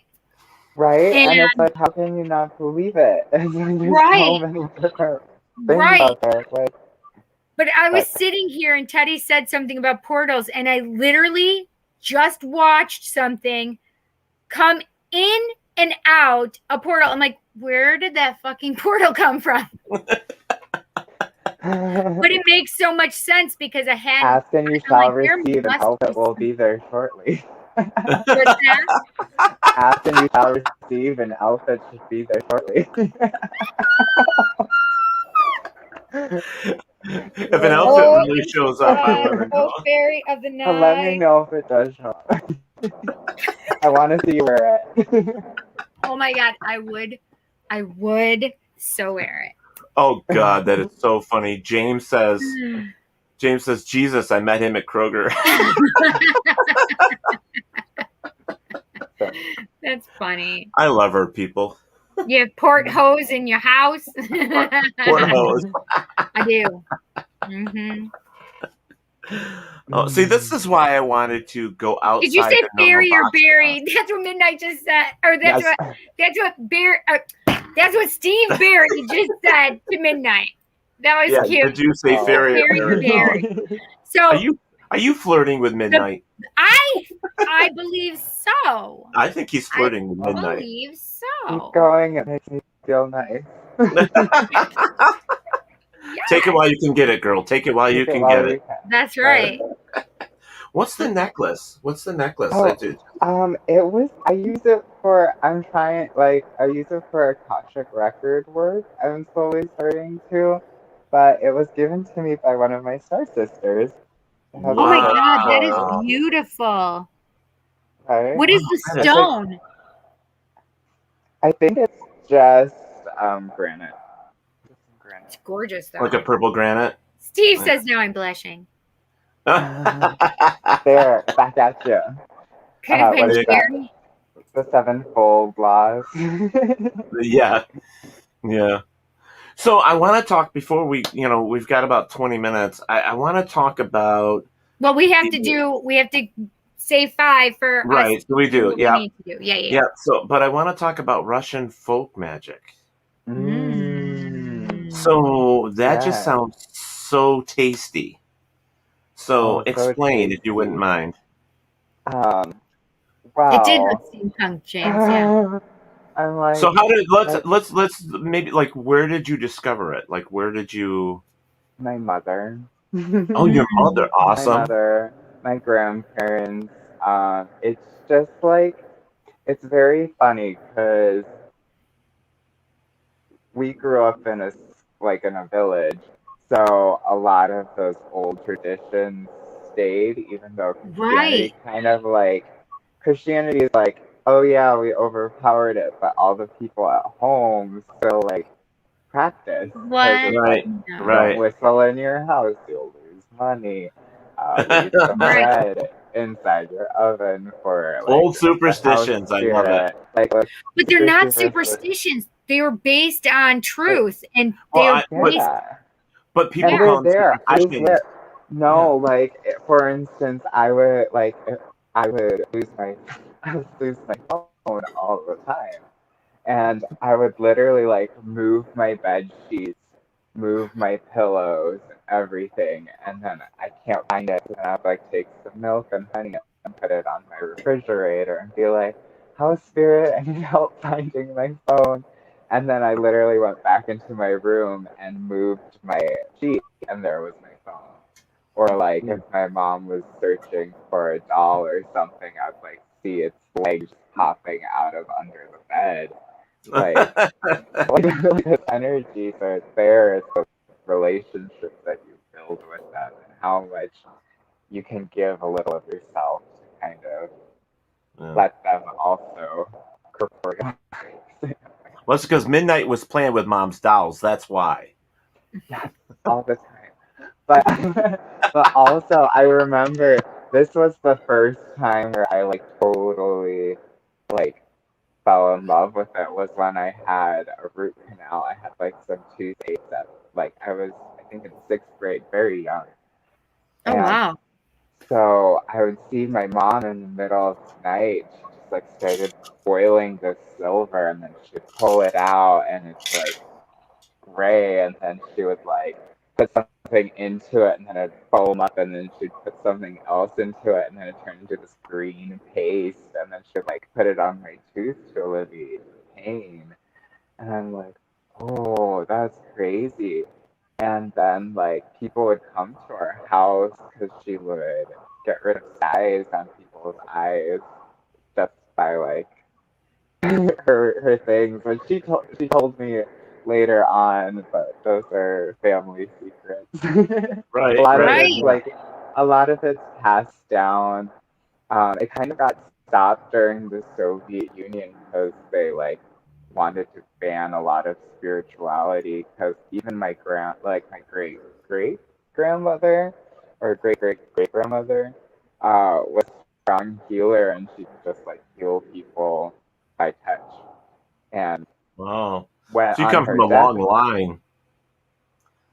Yes, sadly, I'm so far. Like they all stayed on the European side, so I sadly couldn't learn a lot from them. I only learned a lot from my mom, but I've only seen my grandparents like for like 2 summers before they passed away. Oh. But they also had a bunch of like occult books that they would pass on.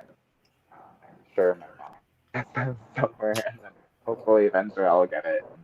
Well, I was going to ask if you ever write this stuff down, like make a journal, or do you keep it like your own ritual stuff? And It depends on the things. I do have a little journal that I take notes in here and there, and I should do more, but Well, you got so much going on. There's so much going on. But yeah, Exactly, James. but it was sad for my grandma because it's like she would be on her deathbed and people would tell them not to give her a glass of water, don't come near her, don't touch her, because like if you touched her, she could pass her gift on to you, and you'll be taking her place in hell. So, wow, I don't know if it's- that's a good it's- thing it's though. No, it's very sad. It's like people were very frightened of people who were a little extraordinary. Yeah, And gifted. it's really sad. So it's like we don't know where that energy spiked from, but my mom carried on a little bit of a healing tradition. I think we all practice, James. Yeah, We're all witches, right? Yeah, we all are. all have energy. All three of us are witches. Even Christianity, it's so hilarious because, like, they say, oh, spellcraft is so bad and all these things. But in all actuality, they put their hands together, they formulate a thought, bring the energy together, and let it out into the that's all work. Exactly. So Exactly. don't judge us when you go all together in one mass group and make all these like magic prayers to places, and they have a deity. I love this. And even when you pray for other people, when they pray for other people, man, that just sends that energy to them. Do you know what I mean? So, yeah, absolutely. Oh, my gosh, this nose ring. Sorry, guys. We need a voodoo night. I gotta find somebody that practices voodoo. I don't know anybody. I don't personally. do voodoo. Yeah. I mean, I might be able to help with that. I actually, the Orishas have come to me, but I've not done actual voodoo work. Yeah. So Midnight, send me if you know somebody that might be interested, please send in my information. I would love to have them on the show. I'll send them some info because I know some elders who practice in Africa, and I know some people who practice here in the States. Yeah. So I've had African gods and goddesses come to me. It's I've had crazy. them work with me through dreams. And yes. They are they work real fast. The Orishas are the same way too. They're very powerful. I knew Dom was going to say something. Yeah. Who's Robert Johnson? What are you talking about, Dom? Must be somebody he knows. Yeah, but we do. I think the girls that have the shop down there in Florida, Dom, right? I think they do voodoo. Yeah. There are many different... no, they don't do voodoo. They do something. Hoodoo? They do hoodoo? I don't know. It's something else. It's similar to it, but I got to think about it. But it's Santeria. close. Santeria is another one, yeah. Yeah, but no. The Crossroads jazz player. Oh. I believe my grandmother practiced voodoo. Oh, interesting. Yeah.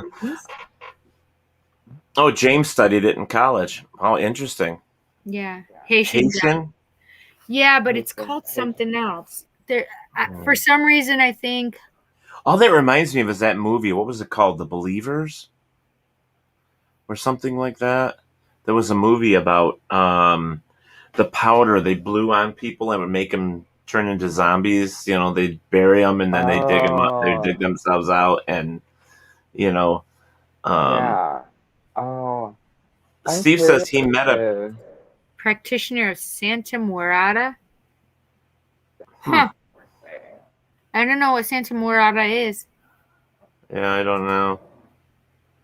I believe Robert Johnson is that blues musician that a lot of later rock bands followed or were inspired by Robert. Okay. Interesting.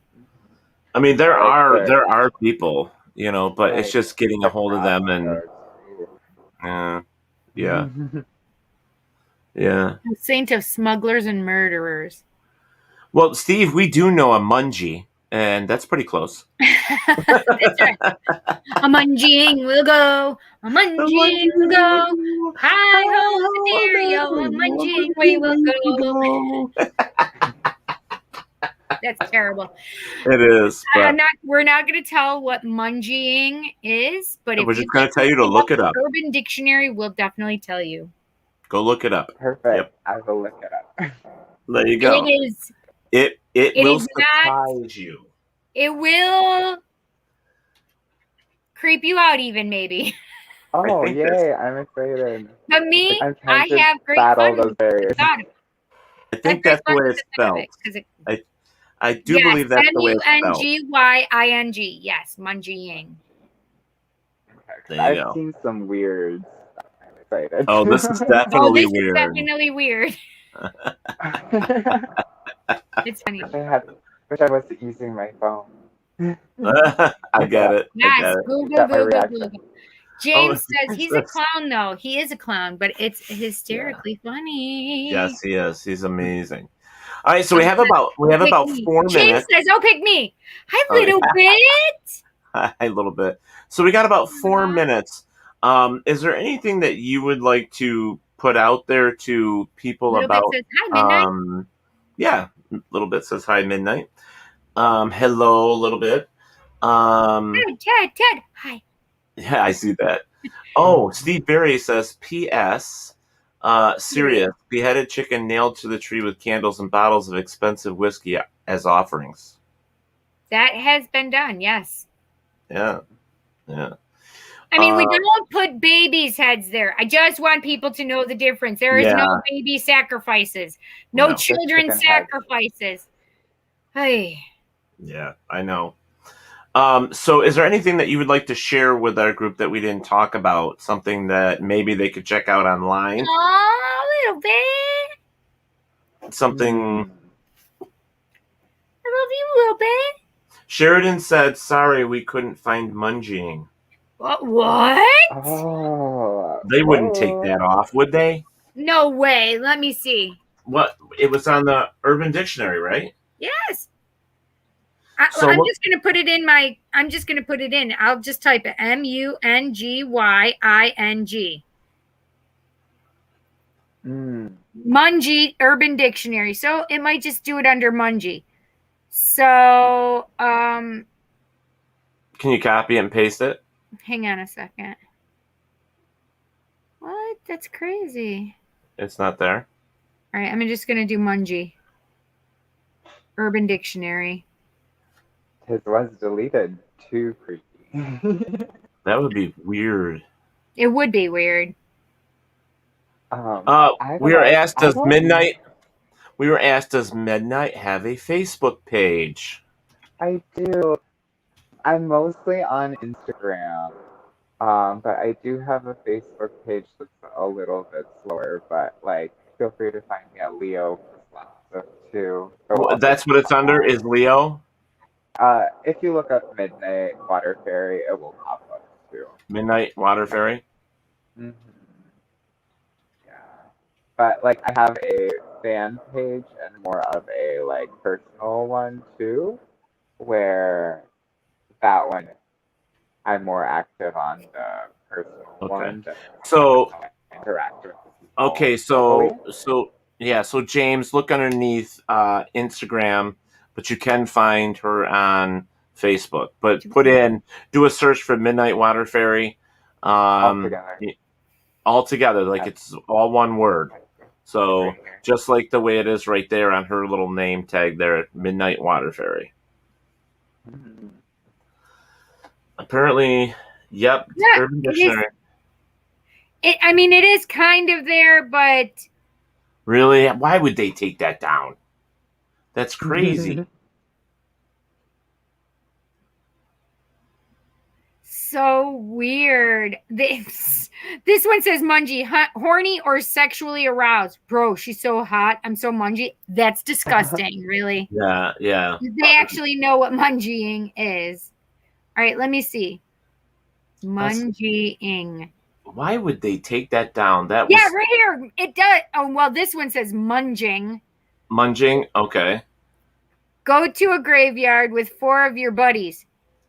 That was number 1. 2, dig up fresh corpse, female, and have a gangbang. 3, afterwards, one of them puts their mouth over the vagina. 4, someone jumps on the stomach, shooting out all the cum and maggots and such into a person's mouth. They swallow it. I sure did love munging Thompson's daughter last week. What? That's an experience. Not just Thompson's daughter, because I'll whoop some ass. I'll cut a bitch. That is an experience. Oh my god. That's just gross. That's disgusting. That's like a fear factor challenge. It's weird that they're putting that in there. Like, it really has changed. It used to be called munging. Yeah. Yeah, that's so weird. But, you know, it's maybe kids are doing it, and that's why they took it down. I don't know. That would be gross. Oh, no. Come on, respect the dead. So it didn't used to say females. It just said, it just said dig up a body. Dig up a body. And it didn't say anything about going to have sex with it.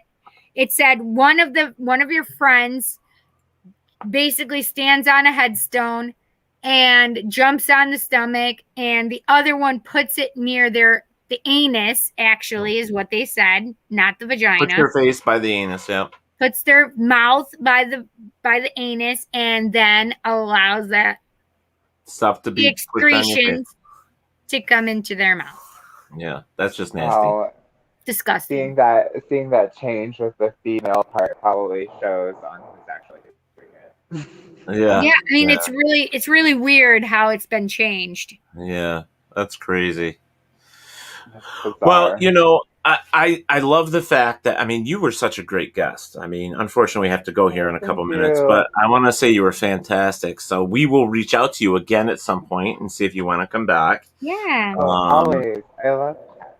Yeah, I mean, you're amazing. Love the energy. Everything was just awesome. You know, I loved it. I'll take it with me. Perfect. Well, Cindy, what you got coming up, hun? What do I have coming up? Let's see. Tomorrow is Tarot Tuesday. We start at... What do you mean, no? It's Taco Tuesday. Taco Tuesday, Teddy says. So Midnight showing her cards again. Did you see that? She was showing her cards again. Yes. It is Tarot Tuesday. Yeah. Oh, look at this. Here's the love. This is for Midnight. Oh, yes. Tarot Tuesday, tomorrow night, 7 p.m. Eastern Standard Time, only on The Psychic Cindy on YouTube.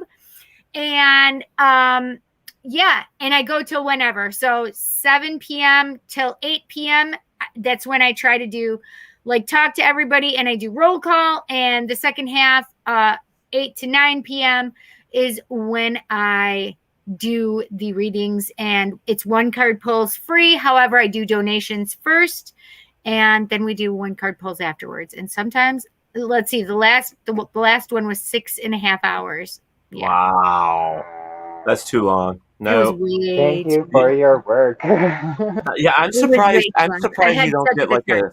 Well, I was going to say, I'm surprised you don't get like a psychic hangover. Sometimes I do. I mean, sometimes I do get a psychic hangover and I'm dead for 3 days. But it's because I've learned how to protect myself a hell of a lot more than I used to.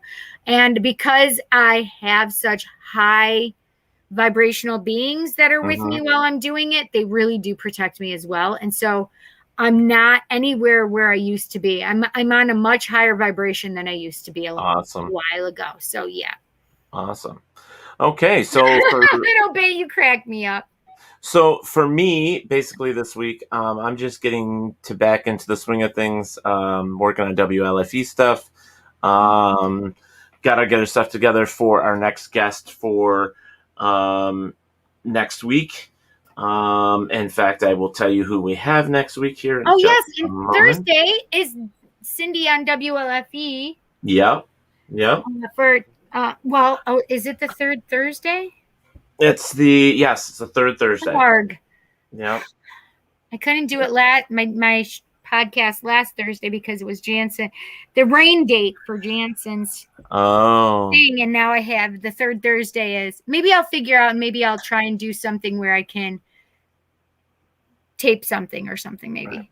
Well, I am actually very, very excited about next Monday's show as well. You guys know him. He's been with us on the show before, but he is bringing Buddy the Haunted Doll with him. So we're actually having Chris Sanders with us here next Monday with the Haunted Doll. Chris and his scary doll. He knows he scares me. Yeah, so midnight, you got to tune in next Monday. I will. No, I've even listened to some of your podcasts last night. Oh, you did? Like, awesome. I was like, I like those energy. Well, maybe we've just gained a new fan. That is awesome. Yeah, that would be fun. Yeah, so Buddy the Haunted Doll would be with us next week, and Chris Sanders, who is his caretaker, I guess is the best way to put it. And Chris Sanders is also, if anybody is going to the Gettysburg, the Gettysburg Battlefield Bash at the Wyndham in Gettysburg, Pennsylvania, Chris Sanders and Buddy will be there, I understand. So you would be able to see him up close and personal as well. So it'll be great. Yes, Barry, it is awesome. Yes, and we're gonna see. I already have my hotel booked for Gettysburg Bash. Cool. So what were you gonna say, Midnight?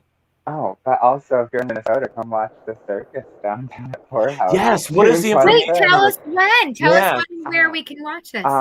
It's in Minneapolis, Minnesota, June 25th at the PourHouse. Yeah. June 25th. June 25th at where? The PourHouse Downtown. Oh, the PourHouse. Yeah. We have a PourHouse Downtown in Minnesota. Oh, that's so weird. You want to hear something weird? Yeah. So while I was doing Ellis Island, because you can go through the museum and stuff. It was amazing, by the way, but they had so much stuff that came up for Minnesota and stuff and Minneapolis. Like, it was huge for people to be going from Ellis Island to Minneapolis and to Minnesota. It was like a big deal, I guess. It's crazy. Even like the circus route originally when it first started. I do actually, because I went to the museum and then it went sex. down, and then they just shipped everything back on the train and made their route back. It's so nice. It's like we're just a little energy circle. Did you know though that that the circus and carnivals were not what they seem to be now? They actually were burlesque shows and stuff like that. Yes, they really were. I just learned that. That's exactly what it was. That's why I think it's so funny how I'm connecting to all these old energies. Like, yes. I'm doing the circuit, the same route that those ancestors would do. I'm like picking up jaw harp and all these things that like my ancestors would do, and then later I'm finding out that that's what they did. I'm just doing it. It's so fun. Mm-hmm. It's fun. It was so I had so much fun, and it's great because now I have you that we were just talking about the burlesque stuff and the carnival stuff, right? And it's funny because I just learned that over the weekend. It's crazy. Actually, yesterday, Sunday. Oh no! Sorry, Saturday night. Look at that. Half meant to be little information. Right. Who's coming in? Exactly. So it's like really cool. It was really cool. Like I got to mesh everything together. Yes. Free Cinemax and cable TV. That's right. Well, they were doing it because they knew that there were people that they couldn't get to the big cities. They didn't have this connection to sex and see these shows. And so that's why they were brought to is it Pour P-O-U-R or Pour P-O-O-R? Nope, that's the way it is right there. PourHouse. I was looking it up while y'all were talking. Yay. Yes. It'll be a fun show. Yes, that sounds like a lot of fun. And I want to say real quick, because this is very, very important, to congratulations to Cora Mosier. She got her results back, and she is cancer-free. So congratulations. Yay! Where is Cora? My Cora. We haven't seen her in so long. I'm so happy for her. Yes, that is awesome. It is awesome. Wow. Oh, Cora, I'm so happy for you. Oh, I just dropped my fan. Oh, no. Oh, no. Dropped my fan. The only fan that I have in the world. It's so cute. It's so cute. Isn't it cute? You're ridiculous. That's the cutest fan I've ever seen.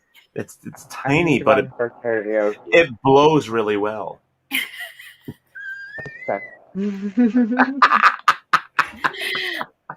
Listen, it probably doesn't blow as... Never mind. You are terrible. Also, guys, Cindy, can you see what I got back here? Is it a printer or something? What the frick is that? It's a cricket. Oh, yes, it's your cricket. Yes. I got our cricket. Cricket, cry cut, whatever people call it. Yeah, so we are able to do some of our own stuff for WLFE now. Our own T-shirts, our own cups, our own everything. We're able to make our own stuff now so we can have them for events like Gettysburg Battlefield Bash. Yes, right. I have Lewis is doing the let me just throw this up here real quick while we're talking about it. Rochester Winter Parafest that I put on with let me get rid of that. Sorry. That we put on every year. It's the Rochester Winter Parafest. It's in Geneseo, New York, which is about an hour and 15, not even an hour and 15, but from the border of Pennsylvania. So it's really not a long trip. If you're coming from surrounding areas of New York, it's actually not too bad. And it's March 25th and 26th and 27th, I think, somewhere like that. But it's a great event. We have vendors from all over the world, all over the states that come over. We picked up 4 new vendors that were awesome. In fact, one of them, 26th and 27th, yeah.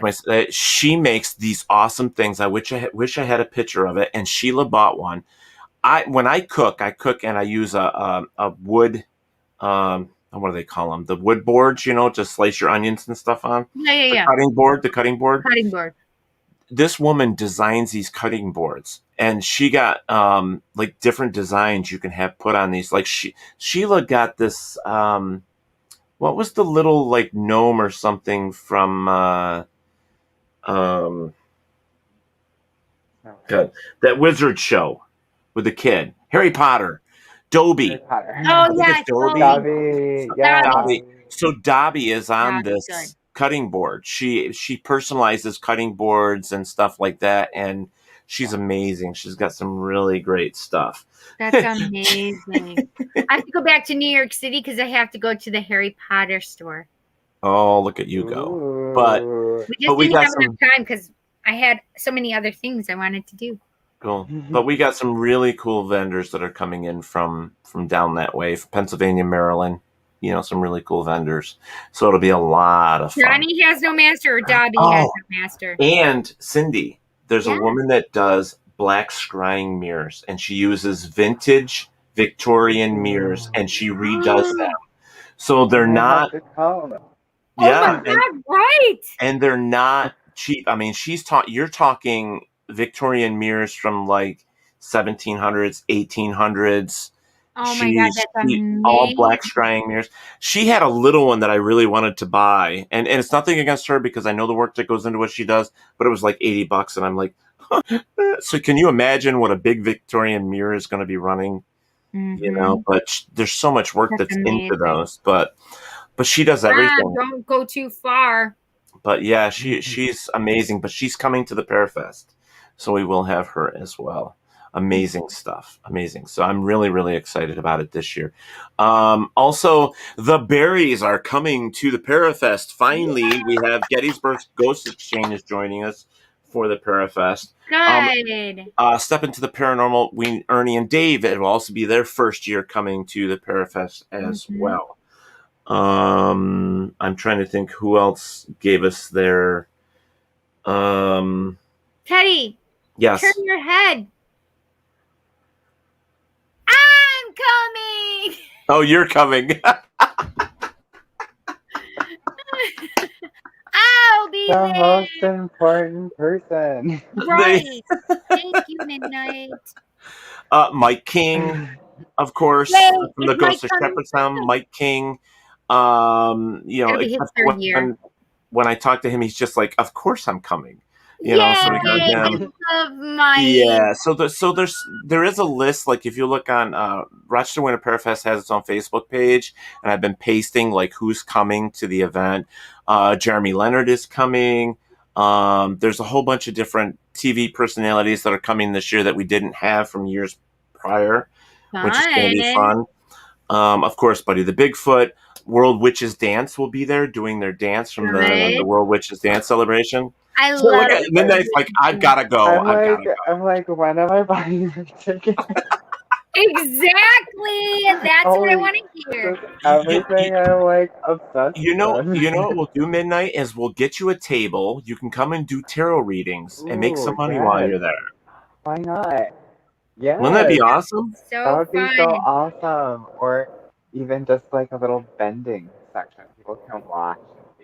Well, there you go. There you go. Tarot with my toes. Tarot double T's. I saw that picture. Where's that picture that you sent me? Let me see if I can find it. That picture, it's actually on your Facebook page that you were bent in, I don't know, some direction or something. You were like doing some pose, and I'm like, holy fuck, I couldn't do that in my sleep or being possessed. No, There's no way I could do it. Being possessed. I just recently started doing these things called a triple fold, where you're like laying down flat on your stomach, and then you're bringing your legs up, and then you bring your feet in front of you, and then you snap them behind your armpits, and then you bring your knees down in front of you. Oh, it's so fun.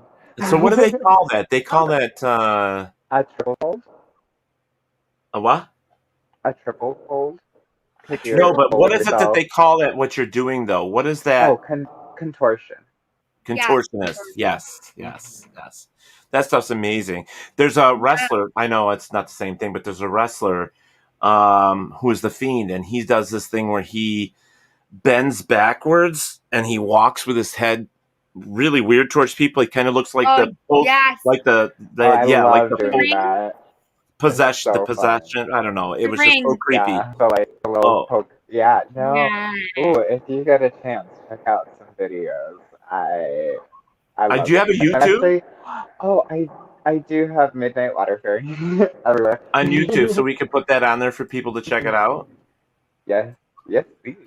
But also, starting July 8th, I'm doing a short horror film where I'm playing a monster. I don't know what they're calling the film, but I will let you know once I find out. I know please do. It's akin to Eraserhead, so I'm gonna be like this funky thing. I can't wait. Oh wow, that's cool. Yeah. If I'm ever back around, I'll definitely have more information after July. Oh, this is amazing. Sheila just put up here. She goes, Midnight, please come out to have fun with us. And she was talking about the Rochester Winter Parafest. So you got to leave Minnesota, and you need to come and join us. Yep. I'll just drive down there. It's not a bad drive. Minnesota. I don't know what Minnesota is to. Or Minneapolis. Sorry. Well, yeah, Minnesota. Minneapolis, Minnesota. But Minneapolis to where we are, I'm not even sure what kind of distance it would be. I travel long distances. Since I do mermaiding, I like look for bodies of water that I feel drawn to. So like I would go down to like Lake Michigan or to the UP. That sounds so awesome. Mermaiding, the way she says that. Yeah. And there was a Mermagicon happening, but then COVID hit. But I was gonna go all the way to New Hampshire or somewhere towards that coast. Steve said it's like a 10-hour drive, and I was thinking around 12. So probably, yeah. No, I do that so frequently. 10 hours is like Nothing. Yeah, but if you really know, honestly, if you really do want to come, what we'll do is we'll get you the information, and they block off rooms for us, so it's like that you get. I think they're half price rooms for the night, so you can get a cheap room and stuff like that. So awesome. So it's in March. It's spring. It's springtime here at the time. Cool. It's March. It's a year away. Oh, that gives me so much time to prepare. Yes. Definitely. Oh, we'd love to have you. Oh, we would love to have you. Yeah. Yeah, and we'll get you a table, and you can decide what you want to do. You can. Yes, exactly. Let's do it. That would be so fun. I'm so excited. It would be so fun. Yeah, that would be great. Okay. That would be awesome. I will mark it down. All right, we'll send. For next year. I will send you the information. Definitely. Yes. All right, folks. Well, we have went over our time by 15 minutes. We need to get out of here. Midnight hang tight. I got to give you in the back room so I can get you Sheila's information. So don't go anywhere. And guys, you know that we love you. Thank you so much. Cindy and I just got back from Gettysburg. She just got back from New York City. I did. And I did want to tell you guys too that there's going to be some information coming up for an event in October around the 24th, 25th, 26th, 27th, somewhere in there. I was invited to be a speaker and be a part of an event in West Virginia. And it's going to be a huge event. And I get some more information for you because I'd love for you guys to support us there. It is for a charity, and it would be really, really cool if you would join us. So, and Cindy, I need to talk to you about it as well. So they are looking for more people to come and do stuff. So I would love to bring that up to you. So that'd be good. And then don't forget Gettysburg Battlefield Bash in August. That's going to be the best one of all. We know it's a big Pure Unity event, and it's just going to be fantastic. And WLFE family, we are going to be on Saturday night because I was kind of busted by Christy. She was like, so what's the plan? Well, here's the plan. Saturday evening at the bash, we will be all going to dinner and drinks and stuff after. So it'll be Saturday night, dinner and drinks, meet each other, do that whole schmeal, and then whoever wants to do a show that day at the event, we're going to create a list so that you guys can do your shows, and then Sunday as well, and it'll just be a lot of fun. See, we'll have to have her do some like video effects for us, for videos. That would be awesome. There you go. Perfect. That'd be very cool. I'll get so. She's just so bendable. All right, so Cindy, you know what time it is, right? I do. Do you know it, honey? I do, honey. Hey, I made it up. I know who. I know no, you did. So, guys, don't forget next week. Don't forget next Monday, 8 o'clock, Paratalk Radio, right here, same channel, same bat time. Same bat time, same bat channel. That's it, and we will have Mr. Chris Sanders here with the Haunted Buddy doll. You do not want to miss this. This is going to be a very, very good show. Very good show. Just like tonight. Right. Another great show. It'd be fantastic. Right. We had a lot of fun. I'm so glad that we got to meet you, Midnight. I am too, but we'll talk backstage, so don't go anywhere. All right, guys. Cindy, wherever there is darkness, there is always delight. Thank you for listening to Paratalk Radio with Ted Wolf and Psychic Cindy. Catch us next Monday for another fantastic guest. Please check out our show as well as others on the WLFE DB Radio Network. And remember, like, follow, and share with everyone. Join us at WLFE-DB.com for upcoming shows and so much more.